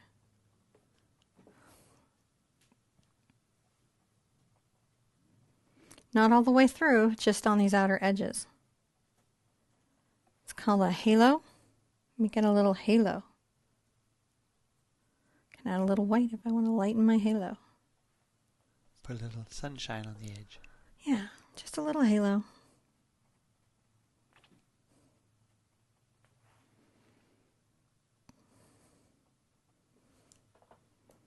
That is pretty wonderful. Okay, let's do one of those take a look moments and really kind of examine what we feel about this fabulous, wonderful dandelion puff.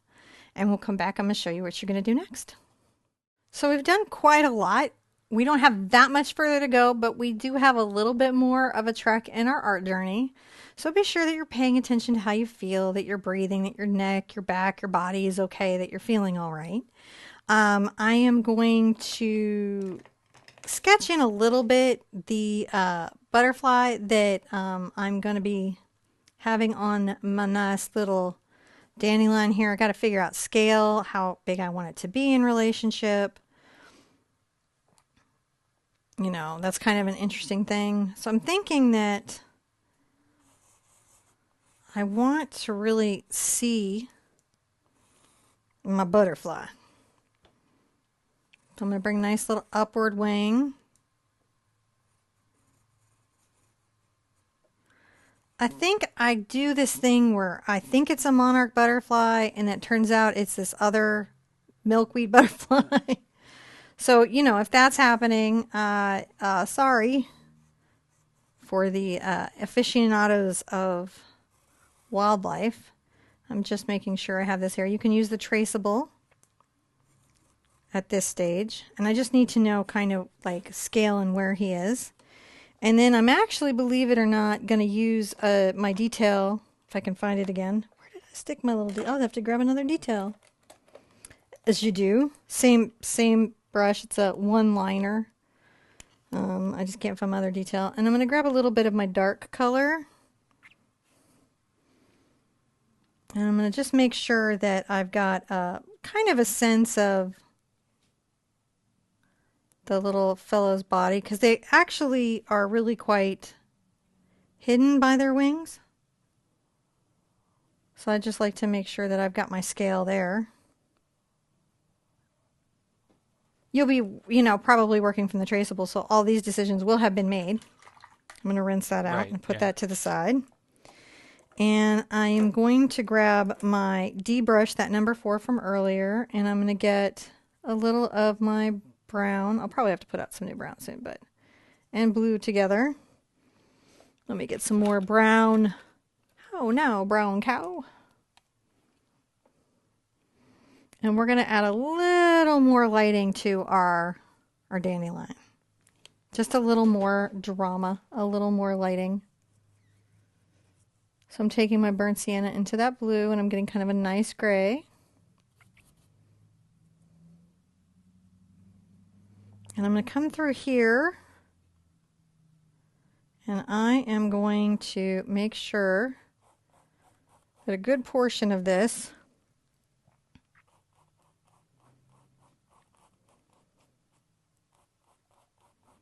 has kind of a shadow, a stronger shadow going on.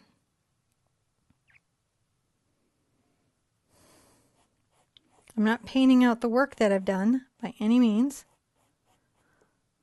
I'm just strengthening the value difference where the light might be getting a little bit covered or hidden by that seed pod. And can you see that difference, John? Yeah, I can. Okay. Just making sure we've got that.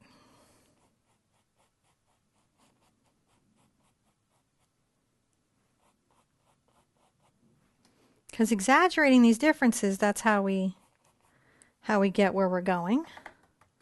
I like that very, very, very much. Now I'm going to use a detail brush for sure. Oh, there's my good round one. Okay.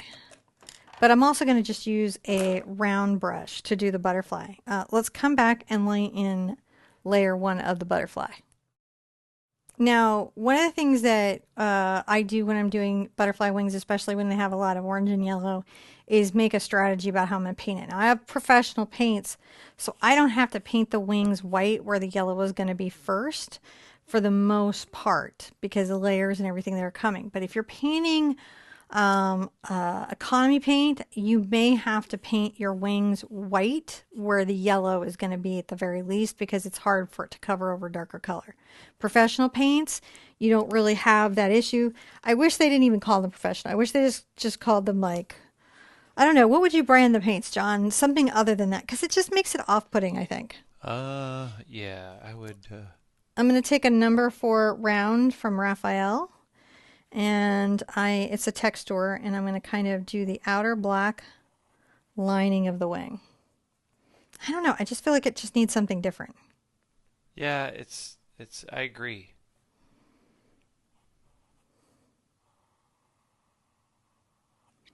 And I do try to pay attention somewhat to the shape and markings of the butterfly wings. I'm not, it's kind of like my moon. It's a moon. Is it our moon? I feel like I'm going to do one moon that's like anatomically correct. Just for John. Just so he can, maybe I'll use your picture of a moon and I'll paint it. Yeah, that'd be awesome. Right. The astronomy one that you took? Yeah. Then you'll have like a correct moon. So at least we have one. We have one. So if somebody's like, well, how would I paint the correct moon? We could be like, reference somebody over there. I'm just kind of one moon. Creating the thick edges here. If you're lucky. There's there's only one moon. If you're lucky. Well, 2 moons would be very bad if they suddenly showed up in our world, wouldn't they? It would be a surprise. Not a good one for any of us.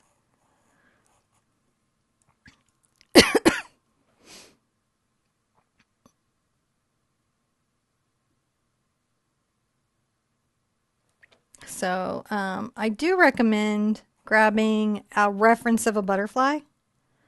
It can really just help your little butterfly when you're painting him kind of have the right look and feel. Otherwise, I think we tend to paint butterflies rather emotionally. And believe it or not, for a flying bug, we have a lot of positive emotions around butterflies for the most part. Not everyone, but lots of people. So you see I've just created that sort of outer outer space. Now I don't actually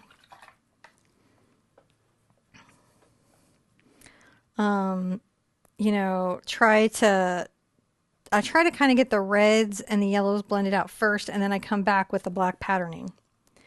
So I'm going to take this yellow with a titch of red and bring it over here. I'm still using my Foreground. So it's yellow, but it's got a little hint of red. And again, I have lots of layers and I have good coverage, so you can see already that I'm getting a pretty good result.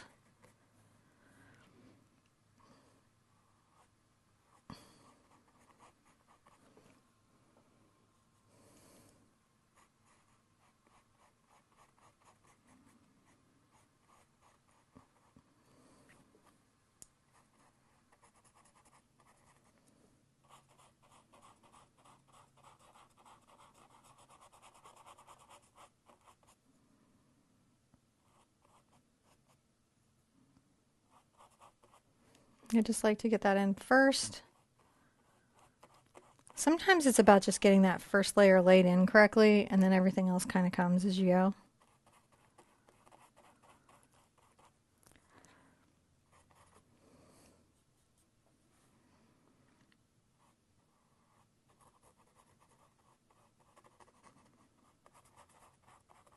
I'm just using the brush to kind of fill it in, and then I'm going to come right into my red. Add a little yellow to it. I like to have a ways to go, like up and down. So if I need some pure red somewhere, Right. or some pure yellow, and I've also got the lemon yellow for areas where the sunlight might be coming through.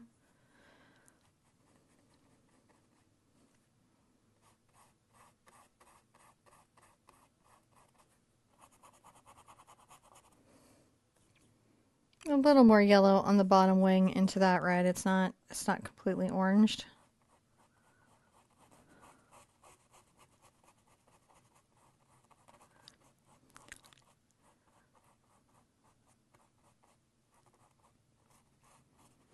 Now, because he's partially on the dandelion, if you can see it, where this dandelion is, there is going to be kind of a little shadow. And so there'll be an area here that's darker and an area that's lighter. I do have to dry it to do the next layer. So let's really quick give this a dry, and then we'll come back and we'll hit the next layer. So mentally, I just want you to keep in mind that this wing is blocking sunlight, right, from the other wing, and then this area is blocking quite a lot more light. And then these areas out here will have light coming through them and light reflecting around that edge. So as long as we keep that in mind, everything else will go through fairly well. But we've got to kind of get the pattern intact. So I'm going to take a little bit of my black, and I will start with my lower wing. And I do my best. Again, not an entomologist, but I try to make some effort to look at these wonderful creatures and go, how would I do you? You know? I do. So sometimes I get quiet when I'm doing lining. And that is really because... Focus. Focus. I do have to focus when I'm lining.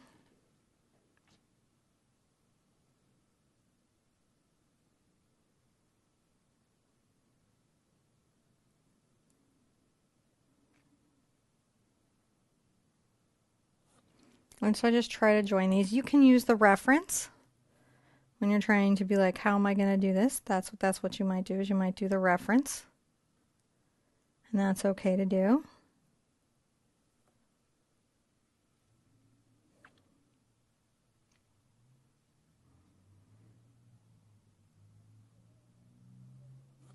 I believe that their wings also, even though they have like certain markings, they have some differences. I don't know if that's true though. That is a belief that I have though. That there are some differences based on individuals.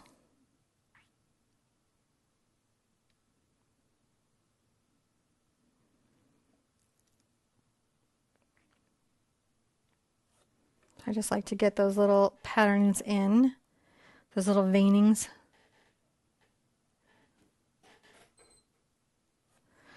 You can get the black paint, like I have the white paint, and that can make jobs like this a little bit easier. I don't have any in right now, but you could have black if you wanted to.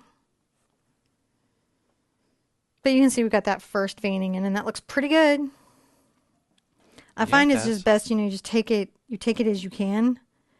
I'll generally look for some major structure in the wing and then try to mimic it. And your reference may be a different butterfly than mine, so because there's a bunch of these orange and yellow butterflies. This is what I've learned being on YouTube. Because, well, the internet is so helpful, and if you call a butterfly the wrong thing, it will tell you. It will be like, I'm so sorry, you don't know what you're talking about. It is this butterfly. And you're going to be like, or it's not even a butterfly, it's a moth. And you're like, oh, how fascinating.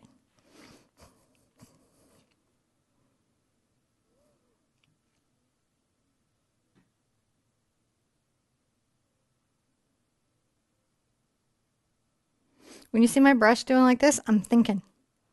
That's what's happening, is I'm thinking. You're thinking. I'm thinking real hard is what's going on.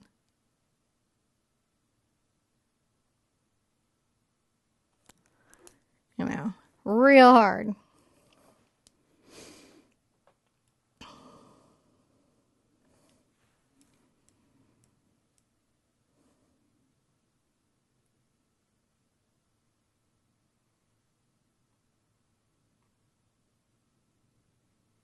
Because that's what I do. I think so hard. Yeah, I get it. But when I'm painting butterflies, I tend to, because generally, if you like this, man, I have so many butterfly lessons. This will be in the playlist, I'm sure, of many, many butterfly lessons, up close butterflies. I've done them on 16 by 20, like at this level, like where we got super into it. We're like, okay, this is what we're doing now.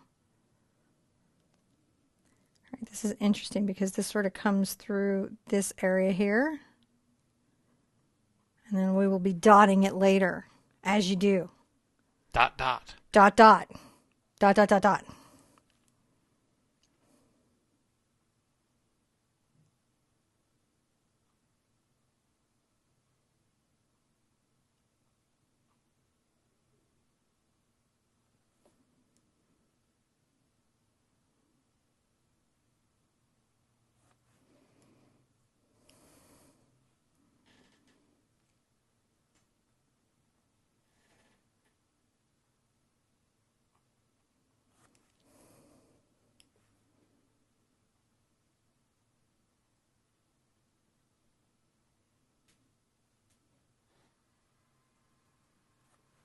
Putting a little veining there because I just feel like it needs it and rinse out. It's a very busy time. All right, well, I've got the black kind of thinned out here. We're going to bring one little antenna kind of curled out this way. Another one sort of curled out that way. Isn't that fun? Yeah.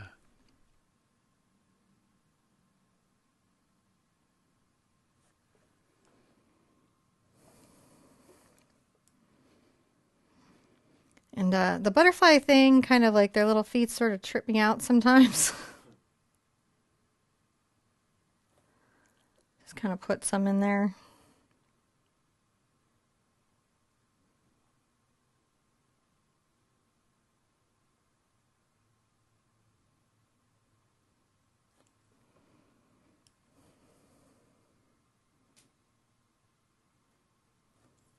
So I'm not even going to try to do that feeding thing because I'm going to mess it up.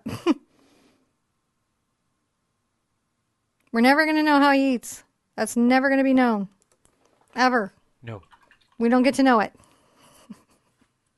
Not at all. All right, so we know that there's a line, right, that's happening in these two places. This being the darkest, this being the middle, and like this would be quite light, this would have darkness, but this would be darker, and this would have light, and then this would be dark. So that's what we are working on. And I think we can call it another step, don't you think? So in this next step, we are going to take our chalk tool again. I have my glasses nearby, right? Where did I put them? You When you had need them your just a moment glasses ago. and you put them somewhere and you've lost them. I did. I put them down distractedly and then I lost. Oh, I see them. Okay.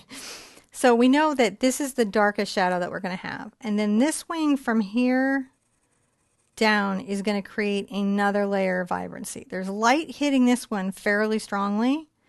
There's a middle range here and the darkest range there.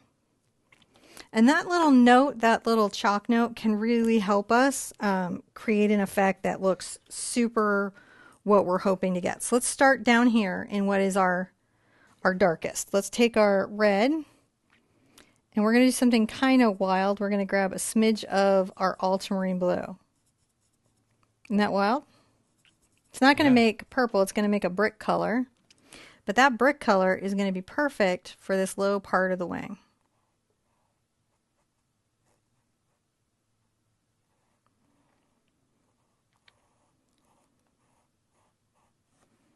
Man, I'm really excited to be doing this. I'm excited about the new series of paintings coming. Definitely, I forgot to say hit the subscribe. I think what it is, I want That happens. subscribers, but I want people who really want to be here, right? Who want to do the work. Not the work, but the play or have fun or that you guys are excited about it.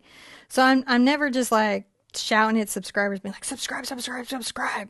Seems like a kind of wild thing to do. But it is nice when you guys subscribe. And I do appreciate it when you guys show up at live events. So I'm not saying I don't want subscribers. Don't unsubscribe. But you know what I mean? Like it seems like sometimes creators are not that specific about the subscriber that they want. Right. And I know I'm not looking for the I don't know. I just you guys know when I'm your person. Yeah. That's what We it find is. each other. You guys know when I'm your person. You're very aware when I'm your person. So I'm going to take a little bit of my cad yellow over here and a smidge of that cad red, but brighter this time.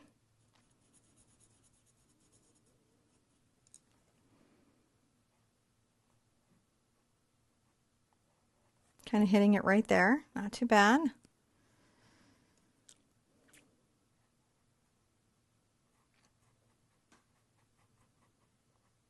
Just a little bit on that edge there. Definitely here. All right, and now I'm going into the red. And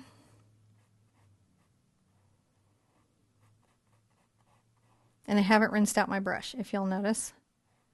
And just even that little edge of light is going to be meaningful.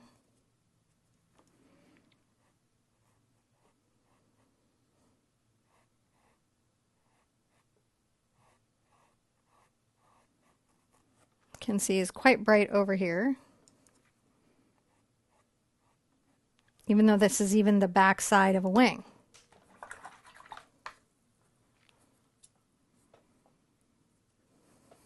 All right, and I'm going to come forward. I'm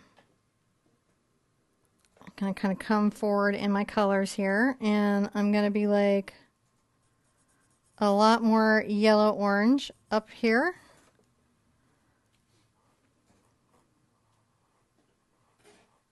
I may have to put that line back, or I can smudge it back.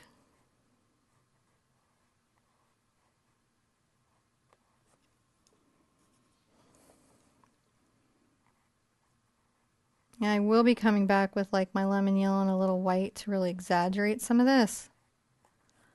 But already you can kind of see that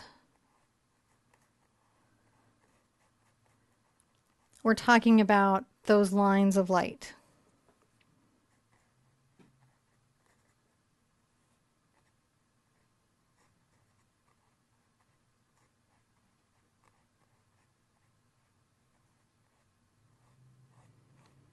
Maybe a little bit forward on that wing because there's a little bit of glow there.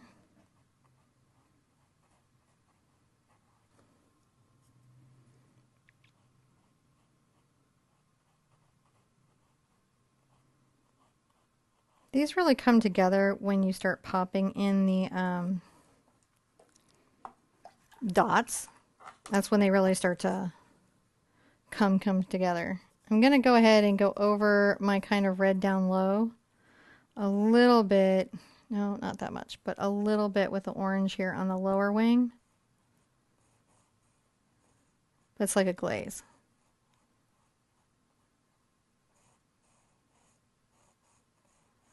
Because these lower wings tend to be a little more yellow. But I still have that implied line if you guys are catching it.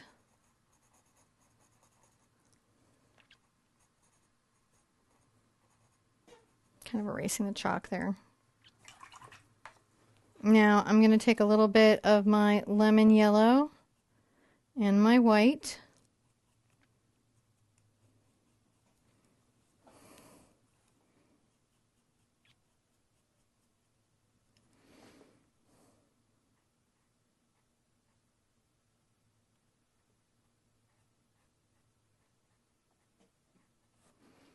And try to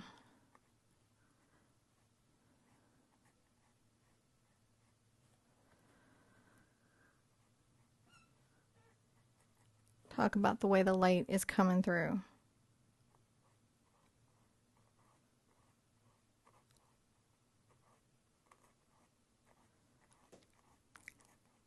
I don't want to take out all the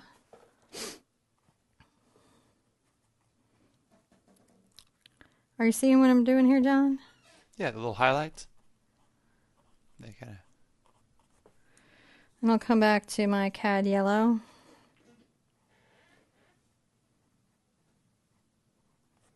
Kind of blending it in.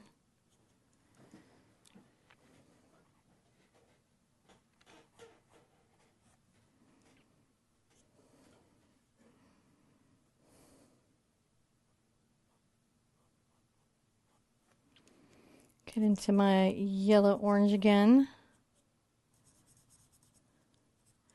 Now, some of these are a little redder, so I'm going to kind of just very gently work it up to where I see how that's sort of continuing the red up, but through where the shadow is. Yeah, I do.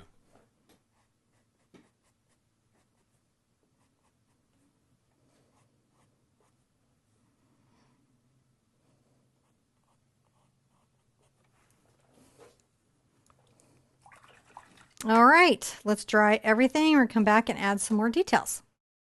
So in this step, I'm going to want to add some more exaggeration of the light and dark, and I'm going to use that through glazing. I'm going to go ahead and take a little bit of my ultramarine blue over to my cad red, and you can see it's going to give me kind of a nice dark color, and I'll grab my glaze, and I'm going to come through here and just make sure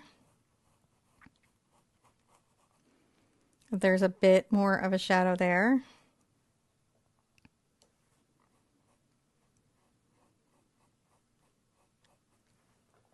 And a little bit of one here. And then I may even come in on the inside of this one. And with the exception of where it's going up to the top, hit it with the, it's darker. No red, but we're just trying to create that sense of light coming through. Rinse out, put that aside for a second. And let's grab a little bit of the lemon yellow and white that we have.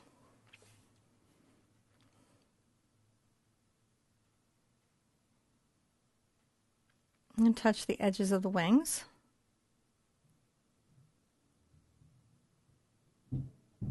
Which would for sure have a bit of light on them.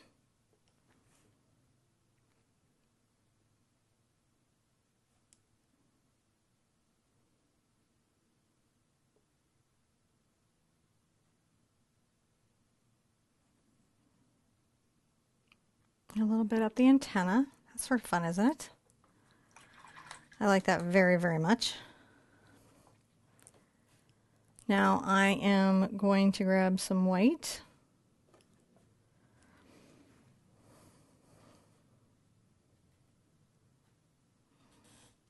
And add dots where I feel like dots should be going.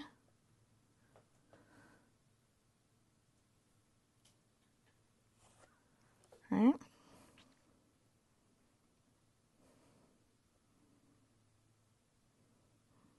And the wings don't really quite have the same patterning on the inside as the outside, which is, they're similar, but not quite the same. And we will be doing some glazing to create some variation of value here.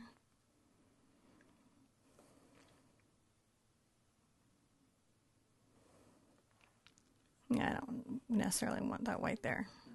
Sometimes I'll do it and be like, I'm not loving it. Sometimes even if it's true, it's just not worth it to worry about.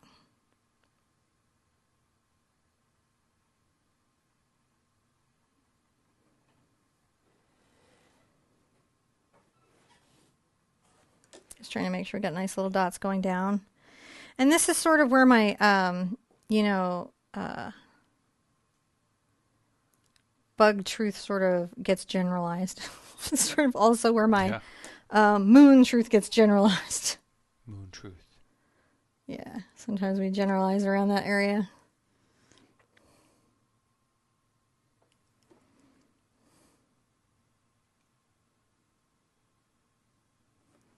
I like to put a little bit of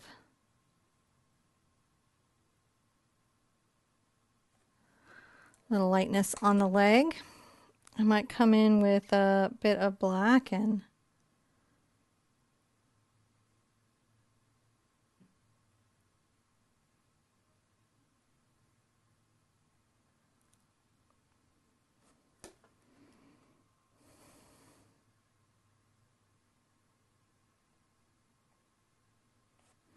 to just make sure that all of that is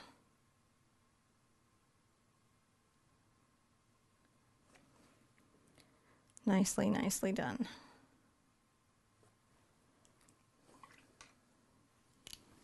See how we're liking it. You know, it's a good time to put in those last little details and little bits. I'm going to go ahead and dot little white dots along the puff.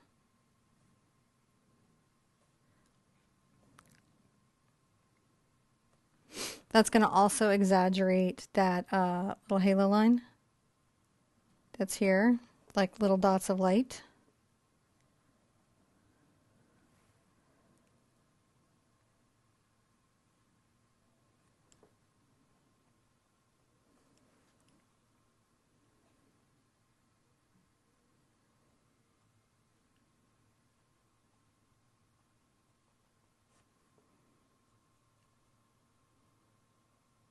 Maybe a little cad yellow and lemon yellow and white.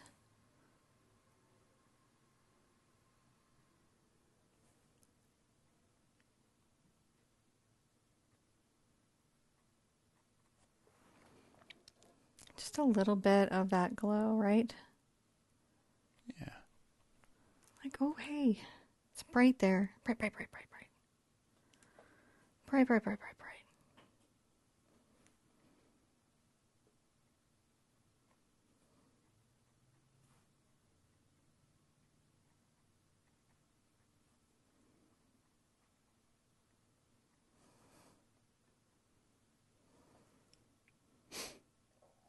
I think I'm going to come forward on this one too.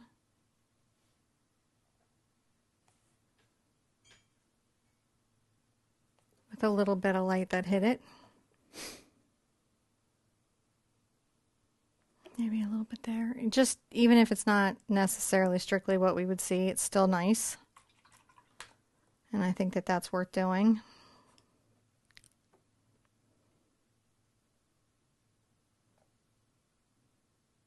Yeah, this is just nice.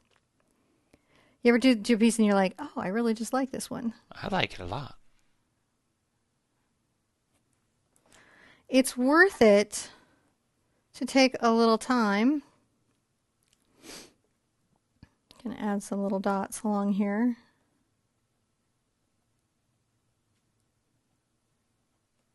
That's like a glittering light is what that is. A little dancing, yeah, I like it.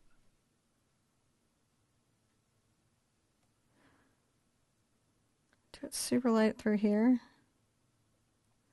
Just at the tips of these. Just to make them look like they picked up a little more light.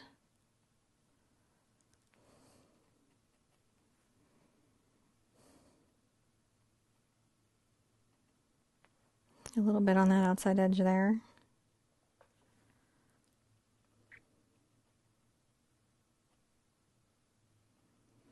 Also, this little tapping down of like catching a little bit of extra light. What's nice about it is it gives that effect of like the spikiness. Because you know these things have little spiky edges. So it's another good way to sort of talk about that.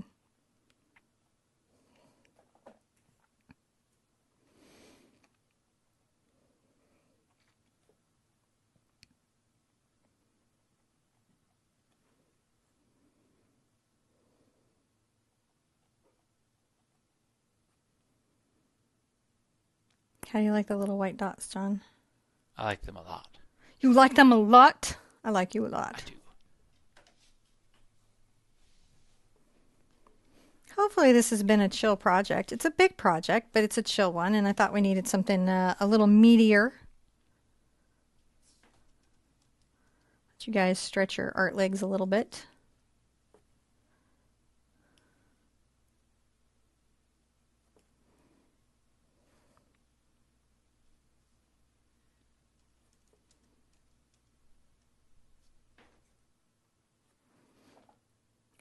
I like that. All right, I'm happy. I know that's a weird place to be like, okay, I'm happy, but you know, you look at it and you're like, yeah, I'm good. I feel like I got where I wanted to go. I don't know if I want to exaggerate that shadow some more, just to exaggerate the fact that the light is the way that it is. I tend to give it a look before I sign. Otherwise, we have to come back and go, oops, I haven't signed yet. So let's just real quick see if this is... Yeah, still like casting that little shadow there from the puffed. As you do. I might come over the little white dots on it because it's a little bit in shadow too. And maybe glaze those back a bit. Because, you know, fussing with things Yeah. is what you want to do. But sometimes you do really want to fuss with them because it makes a difference. And I have to figure out how I'm going to sign it. I'm probably going to sign it in a very light green over here in the corner. I like to think about my signature in relationship to the art because it can be really impactful to the piece and it can really alter how it feels. So I just try to think about it a bit. I know there's been a lot of questions about dating work. And what I would say is if you're going to date it on the back. It can be nice to know your progress and see how you grew and know when you did things. But when you start selling, you must stop dating. No dating. I sound like that strict parent, but it's no dating. Oh my gosh, John. What a journey. Now, again, we kind of did a little promotion. Yes, please subscribe. If you think this is fun and you want to do more of this, we do so many art lessons. People, even my own moderators don't, they're really amazing. They know so many, but I don't even always know all my own videos. It's like thousands now. We do live video lessons. We do recorded video lessons that you can come in and chat. We have technique classes. We have beginner courses that are free. We've got the new school that's open if you want to do one of our big courses like Acrylic April, which is a 30-day painting challenge. Gosh, what else we have? We have 13 Days of Halloween and Winter Wonder and Fall Y'all, which are multi-day projects that are about the season. Most of our stuff is completely free. And so you can do our base videos completely free. That said, pretty much everything I show here I do have available for sale in my art store. So if you want to find a D brush, and we do try to be pretty responsible with that pricing and really be considerate about it. Yeah, we really try to. We think about the pricing pretty hard, not for our pocketbooks, but just for about fairness. So there's an art store. You can check out the school, the traceables for free on the website. We have books out on Amazon now, and that's pretty exciting. You know, That is pretty exciting. if you Yeah. like books, we have some of those as well. Uh, if you're a patron, you guys are going to get to name this painting today. People will watch it much later. So that's a cool thing patrons get to do. They get to talk to me at weird times about weird stuff. And so you could Yeah. do that. That's through our website. There's a lot of ways, but the thing that I would love you guys to do is subscribe and like and leave a comment. Um, that's the stuff that really helps me keep going from week to week is the engagement and to know that y'all are here and we're talking to each other and that it's kind of fun how we get to spend that time together. Yeah. You like that, John? I I do. like that too. So you have a mission, which is to share your art with me online. You can do it on Facebook. We have a group on Instagram. I mean, I go over to Twitter just for you guys now and I just reshare and see your stuff and then go. So I'm in and out. But if you're there, I'll go there for you. I'm TikTok, Pinterest. So you can share with me a lot of places. The group is private. You can also, we have support at theartsherpa.com if you need help with anything. And we try to make sure that you guys always have the support you need. It's just, that's what this is about, is creating a very supportive space that you guys can do art in and have a lot of fun projects with a lot of interesting ideas and concepts that help you grow personally. I want y'all to be good to yourselves and good to each other. And I want to see you and Anisel really soon. Bye bye.